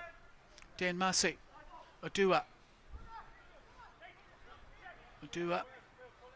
Now it's with Sloggett. Or is that John Mountney? No, it's Sloggett. Sloggett, is it? Yeah, Yeah. he's wearing number 3. It's Adua with the cross in. Not a bad cross. Here's Sloggett showing some good strength and power inside the penalty area. Away by Derry. Dundalk look to be in the mood just at the moment. 18 minutes played. Cleary. Now Kelly with the cross in, and that's cut out by Gilchrist, and that's another corner kick for Dundalk. Yeah, definitely knocking on the door again, Adrian. You know, they've made a couple of changes, but still hasn't impacted the flow of the game. Pressing for the second goal. You see Nathan Adu already. He's a very quick feet, and what a great option he is to throw on when, half an hour, 35 minutes to go against a defence if they're starting to tire. Even you think even in Europe towards the latter end of a game, he'd be a brilliant option. Flores with the cross in towards Andy Boyle. Patching onto it now. Patching's cross in, and it's a dangerous one. And Hoban was close to it. Derry get it away, Adua. And Dundalk threatening once more. Adua very composed and almost languid in his style of play, Gavin, isn't he? Yeah. Here's Figuera, certainly a player you couldn't call languid, full of energy. Now it's Harkin. And that's a run off the shoulder by Patrick Ferry, and he's beaten the offside here according to the assistant on this near side, and he's drawn Gary Rogers from his goal to concede the throw-in. Substitution for Derry, Adrian. And we'll have a Derry change now. And it's Joe Thompson who will make way.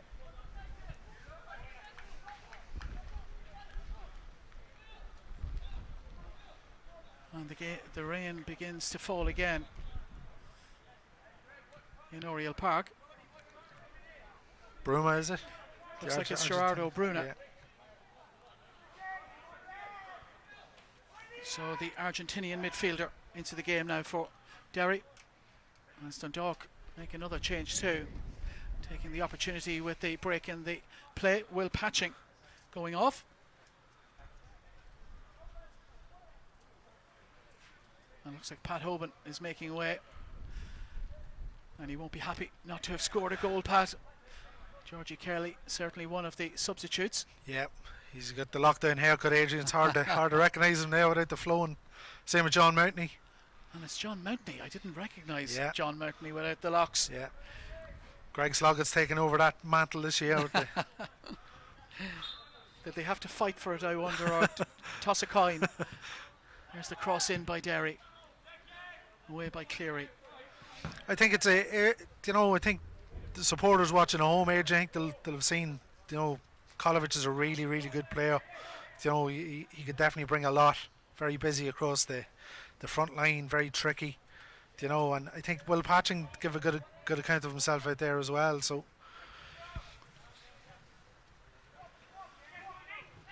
Throw in for Derry. Here's Adua winning that back for Dundalk now. And Gannon on a run from his right back position, but that's cut out by Horgan. Now it's with Figuera. Mountney with him. Here's Bruna. Figuera again. Bruno once more. Conor McCormick is in acres of space on the right hand side if somebody can lift their head and spot him. Here's Toll. Now Clifford. Bruna.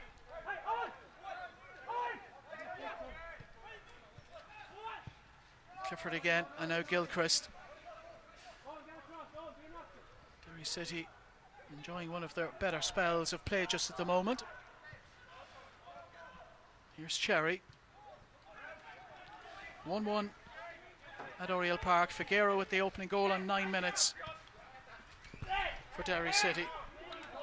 And Jordan Flores on 55 with the equaliser for Dundalk. Gilchrist now. Asking too much, I think, of Colm Horgan.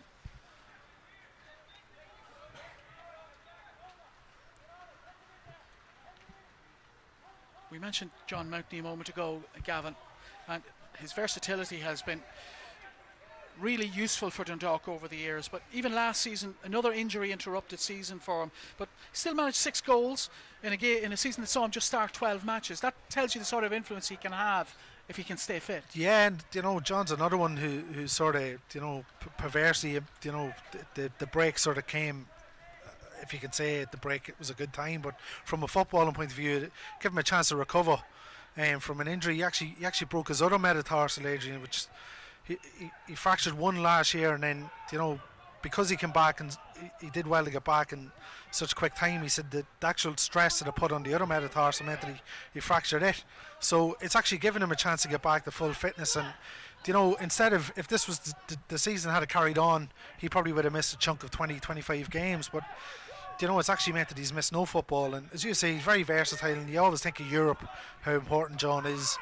you know, if you're playing away from home, he brings that defensive stability, and as you say, he's well worth an odd goal or two. Here's a duo now into the penalty area for Dundalk, holding it up. Now Flores shapes one nicely to the back post. Chris Shields is there, and he's headed that down towards Daniel Kelly. Now Sean Gannon, and now Sloggett for Massey. Massey left-footed, and this time the shape isn't good on the ball, and that'll be a goal kick for Derry City. Another player in that Dundalk midfield this afternoon, Greg Sloggett, introduced in the last couple of moments, and well, with Robbie Benson and of course Jamie McGrath departing Dundalk in recent times, much will be expected and wanted from Greg Sloggett in that midfield. Yeah, we seen last year with Derry. He's another player who can come up with a goal. Adrian scored a brilliant goal in one of the cup ties up there in the Brandywell, and I think Greg was starting to really find his feet just before the break. He was excellent up in Finn Hobbs and Ballybuffet. Scored his first goal for the club on that night. That's right, and you know, he's another who will add goals and plenty of energy, very technical. I think that midfield, you know, was an area that Vinny sort of wanted to refresh and sort of, you know, bring fresh blood in, and I think Greg is another who'd definitely be looking to start every week. Scored a fantastic goal for Derry against Dundalk last season in the FAI Cup. Certainly one that would have made the Dundalk management sit up and take notice, I've no doubt.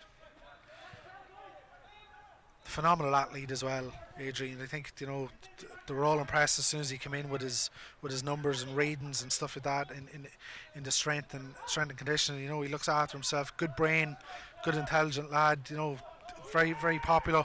You know, he's a really good addition to the squad. A fabulous hair from somebody who doesn't have any. Gilchrist now to Horgan. Very little has happened in the game in the last 5 minutes or so. Yeah, I think this is the moment where you do miss the crowd, Adrian, when there's sort of a lull in the game. You know, the crowd can sort of lift players. And here's Conor McCormick with a cross in, and Kieran Harkin getting across the front post, but his touch lets him down. I suppose the number of changes we've seen as well has probably taken a lot of the momentum and pattern out of the match too. Yeah, and as we said, like, you know, it's the first time players have had a proper competitive game since March, so it will obviously take them a while to get up to speed. I just wonder what Declan Devine will think out of this. I'm sure Vinny's happy with the performance from an attacking point of view. Derry, they haven't really offered too much. Obviously, bar the goal in the first 5-6 minutes. They haven't really threatened Dundalk too much. Again, another couple of changes about to be made by Derry. Conor Clifford, certainly one of those going off.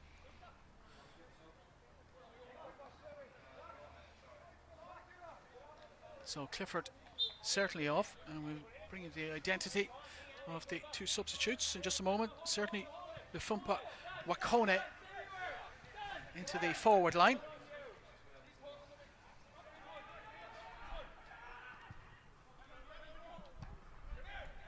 Here's Chris Shields now for Dundalk. Now it's with Sean Gannon.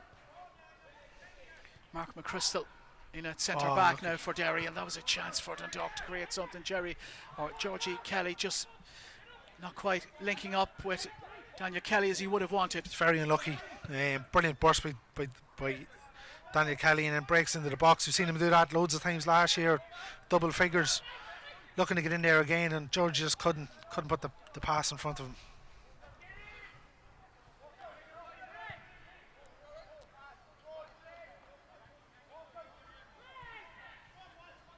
John Mountney's cross in towards Georgie Kelly. Gets the faintest of touches on it. Ball cannons back off Flores, and Derry City take over the possession with McChrystal now. Looks to go long, but asking way too much.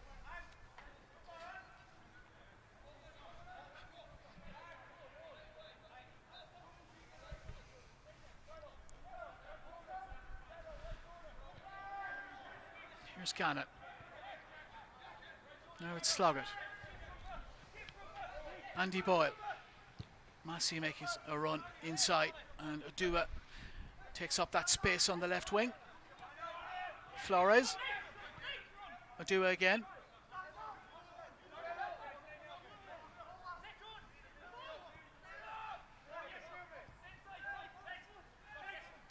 do again, and Jordan Flores just can't get past Wakone.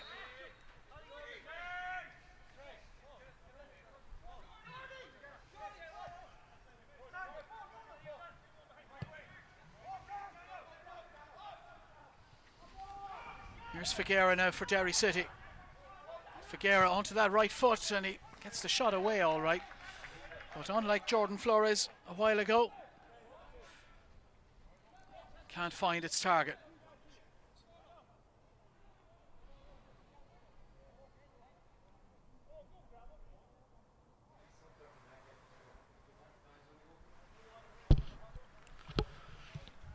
Another double Another sub, couple of Adrian. changes for Dundalk to come.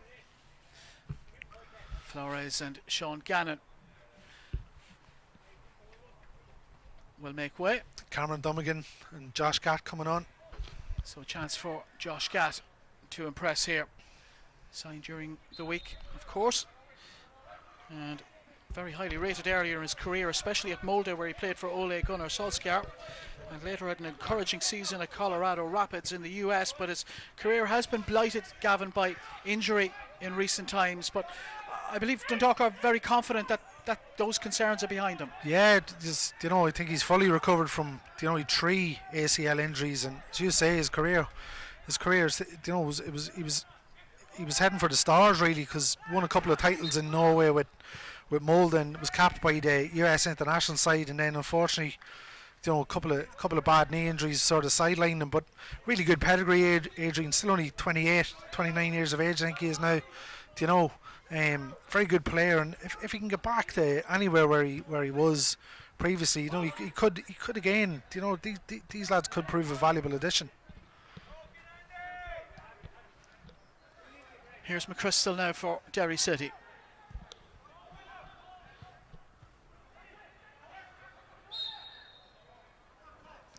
Free kick now to the visitors, and very, very noticeable that the substitutions have changed the momentum in this game. Here's Gilchrist now trying to find some momentum for Derry. Winone on the right hand side into Harkin. Winone again. His little pirouette brings him straight into Cleary. And, well, it should be a free kick. It is a free kick to Nathan Adua.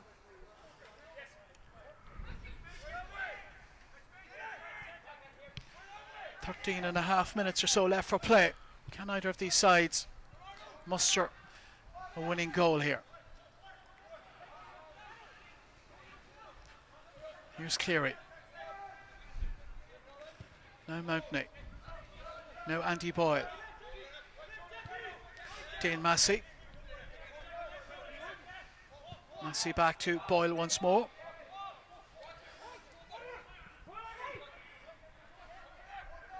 Now Cleary up over halfway. Dan Kelly just caught as he laid that ball off by Conor McCormick. Free kick for Dundalk in a good area. I've always said in commentaries alongside yourself, Gavin, that Georgie Kelly in these instances of free kicks and corner kicks, he's like a magnet for the ball inside the penalty area, and I think that's because of his honesty and willingness to throw himself at deliveries into the area. Yeah, and I think Derry obviously seen it firsthand last year. You remember he come off the bench a couple of times in the Brandywell, and real physical, and it's a decent ball in too by John Mountney. It's a Derry City head that meets it. Conor McCormick has given that to Georgie Kelly effectively, and Kelly, well, he just didn't really get turned on it enough to get a shot on goal. Just couldn't control it, Adrian. Half chance.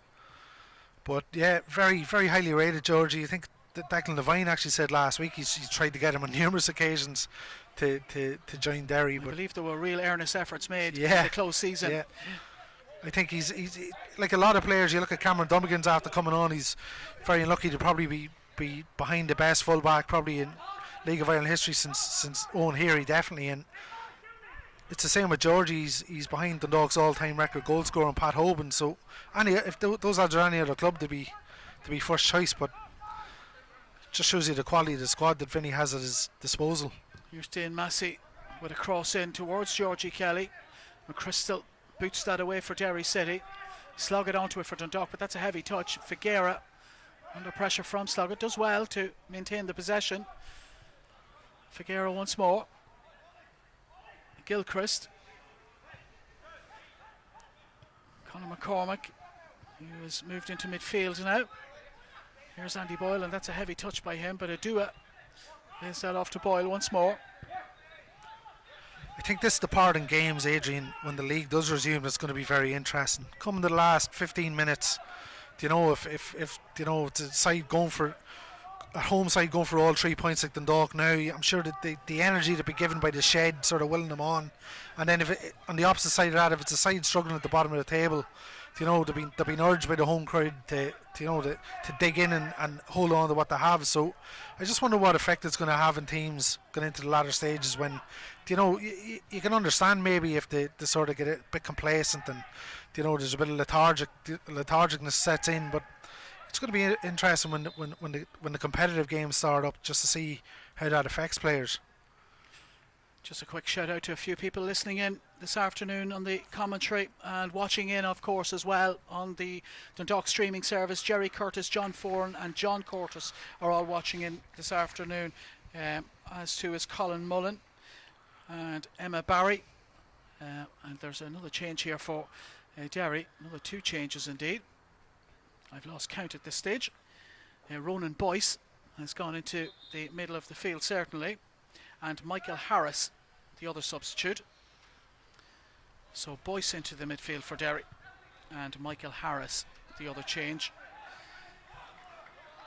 It's Figuera and Kieran Harkin looks like they've gone off, Adrian.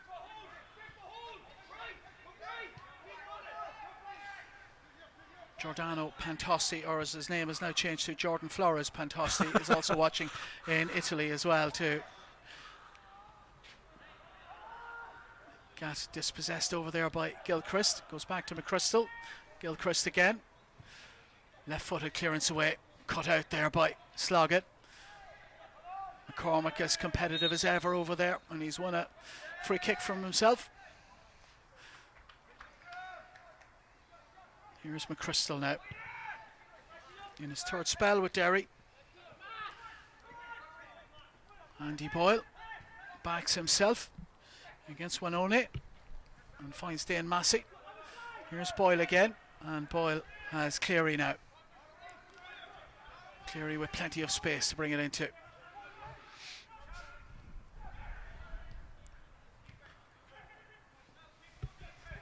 Bruna under pressure from Sloggett, and Bruna is forced into the foul of the Meath man. Of course, replace another Meath man and Jamie McGrath, the Dundalk squad. Greg Sloggett. Here's Dane Massey now on the left hand side. Adua, 2 players around him, tries a trick and gets away with it, and Dane Massey now. Massey's cross in towards Gatt. Bruna controlled by Mountney. Now Sloggett. Cleary. 8 minutes or so left for play. That's a loose pass. Here's Bruna. Now Toll. Georgie Kelly working hard. Horgan back to his goalkeeper. Gatt looks to close him down. Horgan inside to the feet of Boyce. Now Toll sweeps it over to the far side, but Dundalk have a player there in Cameron Dummigan. Derry have it back.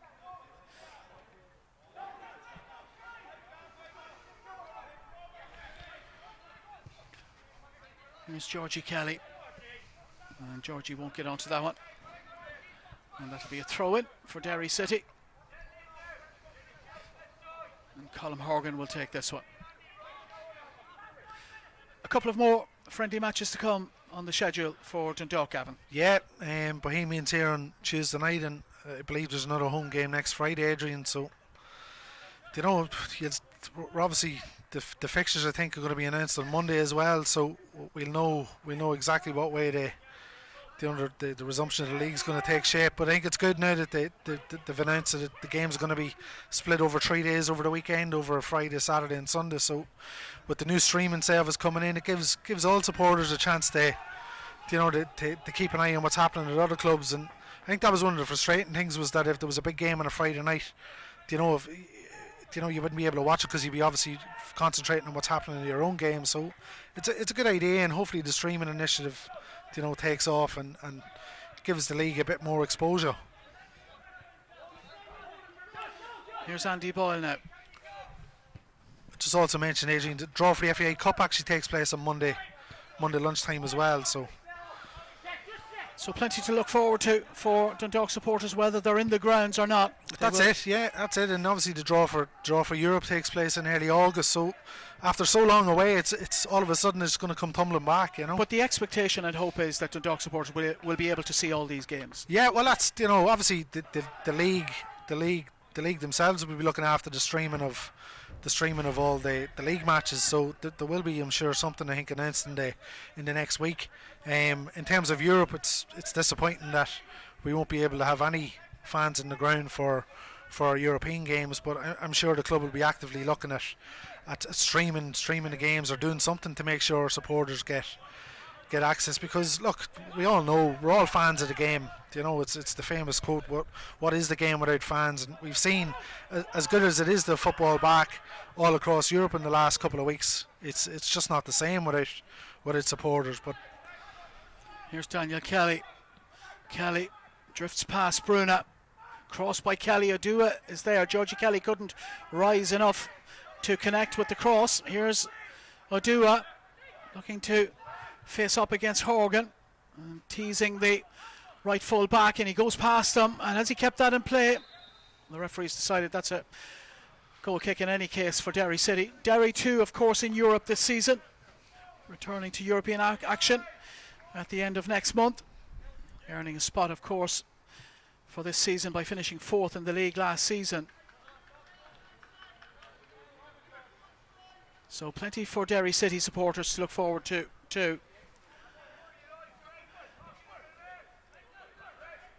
Again, Adrian, I think it's important for all of our clubs to hopefully do well, and it's going to be interesting to see what way this layoff affects our clubs, because normally, obviously one of the main reasons the league switched from the winter to the summer was to give our clubs better opportunities in Europe. And if things hadn't panned out the way they were, the clubs would be getting into European games with maybe 25-30 games under their belt. So it's going to be very interesting to see whether it has what sort of effect it has, whether it's a disadvantage or an advantage. There's a long one forward by Cleary, straight into the Derry City goalkeeper Peter Cherry. I'll tell you another aspect of the return to football that will be very interesting is the respective positions of both these clubs. Dundalk, of course, 3 points behind Shamrock Rovers because of that 3-2 defeat before the break, and with only 13 games left for play, there's not much margin for error for many of these teams. Well, that's it. There's absolutely no room for error. I think most fans, when they're leaving Tala back in February, were thinking, well, there's still 32 games to go. That's obviously been cut to 13, which I think is disappointing for everybody, because I think Vinnie Peart said it publicly, like we'll only be back for 3 months, and then we've got one of the longest off seasons in Europe. So it's not ideal, but look, Adrian, I think everybody, if you asked them 6 weeks ago, would they take a 13 game season, it's better than nothing. And we have to bear in mind what's happened all around Europe and all around the world. So the fact that there is some football to look forward to now is a positive. Here's Josh Gatt now with a chance to cross that in, and well, he doesn't wrap his foot around it enough. Still in play though. Gilchrist is forced to deal with it by Daniel Kelly. Dan Cleary underneath it, and it's back with Gary Rogers, who's seen very little of the ball. Of course, Derry City, with only 13 games left for play, they're in a position that you wouldn't have been concerned about them had there been a full season, but they're only a point above the playoff position. Now, they should be good enough. They appear to have a very strong squad, but again, they'll be nervous if they don't get off to a good start on the resumption. They're only a point off the team in second bottom, Cork City. Yeah, and obviously with the ruling as well last week, Adrian, that the status quo will remain in terms of promotion relegation. It's definitely there is clubs going to be looking over their shoulder, and nobody can afford any slip up now. Here's Sean Mountney. Now, come on, can Dundalk find a winning goal here? You're in the willing last couple of us on minutes? there, Adrian. A minute and a half left for play. Here's Daniel Cleary. Long switch out to Odua. Cushions it back to Massey. Gat back to Massey again. Dean Massey again runs into Horgan, and it's Derry City with the chance to break away here. Ferry, he's only managed to find a player in a Dundalk shirt. And here's Kelly now. What a season Daniel Kelly had last season, his first season with Dundalk, of course. Scoring 15 goals in all competitions, including indeed a goal against Derry City in the FAI Cup. Yeah, brilliant first season, Adrian. I don't think anybody could have expected how well he came in and set the place alight with some of his goals, and another great character to have around the club. Really popular lad. Here's Odua. Odua onto the right foot. He's given Winone the slip for the moment. Dane Massey's cross in is cut out at the front post by Colm Horgan. A corner kick for Dundalk. If the Dundalk support were here, they would be raising their voices now. We're inside the final minute of the 90. It's John Mountney who'll take it. Noel Walsh, the Dundalk kit man, away to our left-hand side, retrieving the ball. Assisted by Liam Burns, rolling back the ears back there. Corner for Dundalk. Swung in by Mountney to the front post, and Georgie Kelly was looking to attack that for Dundalk. Shot from the edge of the area by Daniel Kelly. And it's cannoned off. I'm not sure if it was a Dundalk player or a Derry player. They've got it away. There's a half chance for Dundalk. But there was a crowd of players inside the penalty area that Daniel Kelly needed to direct the ball between. Just couldn't quite do it, and we're inside injury time now at the end of the game. And is it a throw in or a free kick? It's a free kick indeed for Derry. McChrystal. Long one forward towards Ferry, beaten comfortably in the air by Cleary. Sloggett. McChrystal forward again, and that's a hopeless, aimless ball by McChrystal.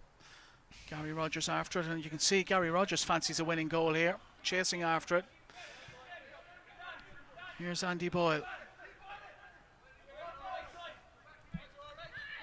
No idea just how long we'll have to play at the end of the game. Here's Josh Gatt, how he'd love to have an impact here.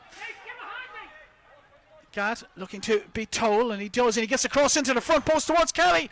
Georgie Kelly that is, and it was Daniel Kelly with the shot on the follow-up. Couldn't control his effort, and that was probably as good a chance as we'll get now in injury time at the end of this game, Gavin. Yeah, I think that might be it, Adrian. Just falling to Daniel on his left.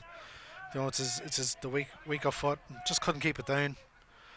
But look, it's 90 minutes under the belt. It's the first time we say this. Both of these sets of players have played 90 minutes since March. The 11v11 game last week was only 60 minutes. So, at this stage it's all about getting those minutes in and avoiding injury, because we've seen all around Europe a lot of players picking up injuries after being off for so long. So I'm sure Vinny be happy with it more or less, Adrian. There's the final whistle to confirm 1-1 scoreline here at Oriel Park in Dundalk's first friendly match before the resumption of football at the end of the month. And it was Walter Figueroa with the opening goal for Derry on 9 minutes. Arguably, Gavin, that was Derry's best period of the game, that opening 10-15 minutes, and they managed to get a goal from it. And Dundalk, well, they had to wait until the second half, 10 minutes into the second half, and it was Jordan Flores with another stunning goal to add to his gallery of goals at Oriel Park, levelling things up. But an entertaining enough match, no doubt about it, that the substitutions spoiled the momentum of the game. But you can't blame, as you said, Gavin, you can't blame the two managers for doing that, because muscle injuries are a factor and a fear for managers after such a long break. Yeah, and I think, as I said just before the final whistle, I think Vinny Perry will be relatively happy. Especially the first half performance created a lot of chances. Very impressed with Stefan Kolovic. Will Patching had some good flourishes. Another cracker from Jordan Flores. And look, the important thing in now, Adrian, is get the minutes under the belt. Another friendly on Tuesday, another friendly on Friday. Then you can step it up. The quality, as we've seen, is still there. Was evident in the first half. But look, it's just great to have it back. It's great to have football back in some sort of shape or fashion. And things are moving in the right direction, and we just can't wait now for the 31st of July to roll around and get the league back up and running properly. So a very satisfying run out for both managers. Declan Devine and Vinnie Perth can both be very happy with the efforts of their sides here this afternoon. A friendly match, but really, really valuable in terms of preparation for the return to the season, which lies ahead at the end of the month. I just want to say before we wrap up here, thanks to the guys on the technical end of things here in the gantry this afternoon. Chris, Dan, Harry and Aaron have been working really, really hard to bring you the coverage and the service this afternoon for season ticket holders and the Patreon subscription members for Dundalk. And again, Gavin, just another word about Patreon and how important that whole service is for at the end of the day, everybody more than likely that's watching here this afternoon are on that service. Having said that, there are season ticket holders that may not have subscribed yet. Just how important is it for Dundalk? As I said at the start, Adrian, the whole pandemic has hit the League of Ireland in particular really, really hard from a sporting point of view. And I think it is important that as a club we look at other things that can bring in revenue. And it's not just a revenue, it's not just a fundraiser or a revenue earner. We're trying to give something back in terms of content and behind the scenes stuff. And there's a lot of stuff we can't do at the minute because there's social distancing, there's no fans allowed into the ground, we can't have Q&A nights, we can't have meet and greets, so they're all things we've lined up. So we've been overwhelmed with the response. There's almost 300 signed up in over a month, which brings in much needed revenue. I think this club, it's been shown over the years that there's a real loyal fan base, and we're trying.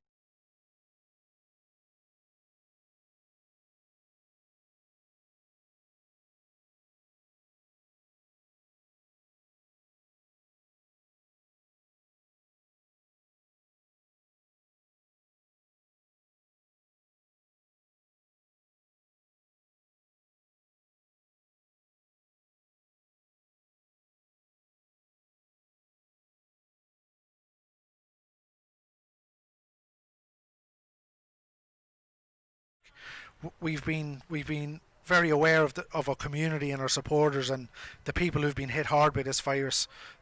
Football takes a back seat, and for 3 months our players were sort of nowhere to be seen. It was all about our community and making sure everybody that we could give a hand or any support that we did that. But now it's great to see the players back centre stage, and it'll be even better when our supporters can get back in here. But until that day comes, things like this streaming, if we can offer it and give the supporters a chance to see the players, we will do that. So thanks to everybody who's tuned in, and I'd like to reiterate what you said. Word of thanks to the lads there who've really given us a dig out this week. And Aaron's put in a lot of work, and he's probably aged about 20 years since the stream started. But I think it's going well. And again, thanks to everybody who's tuned in.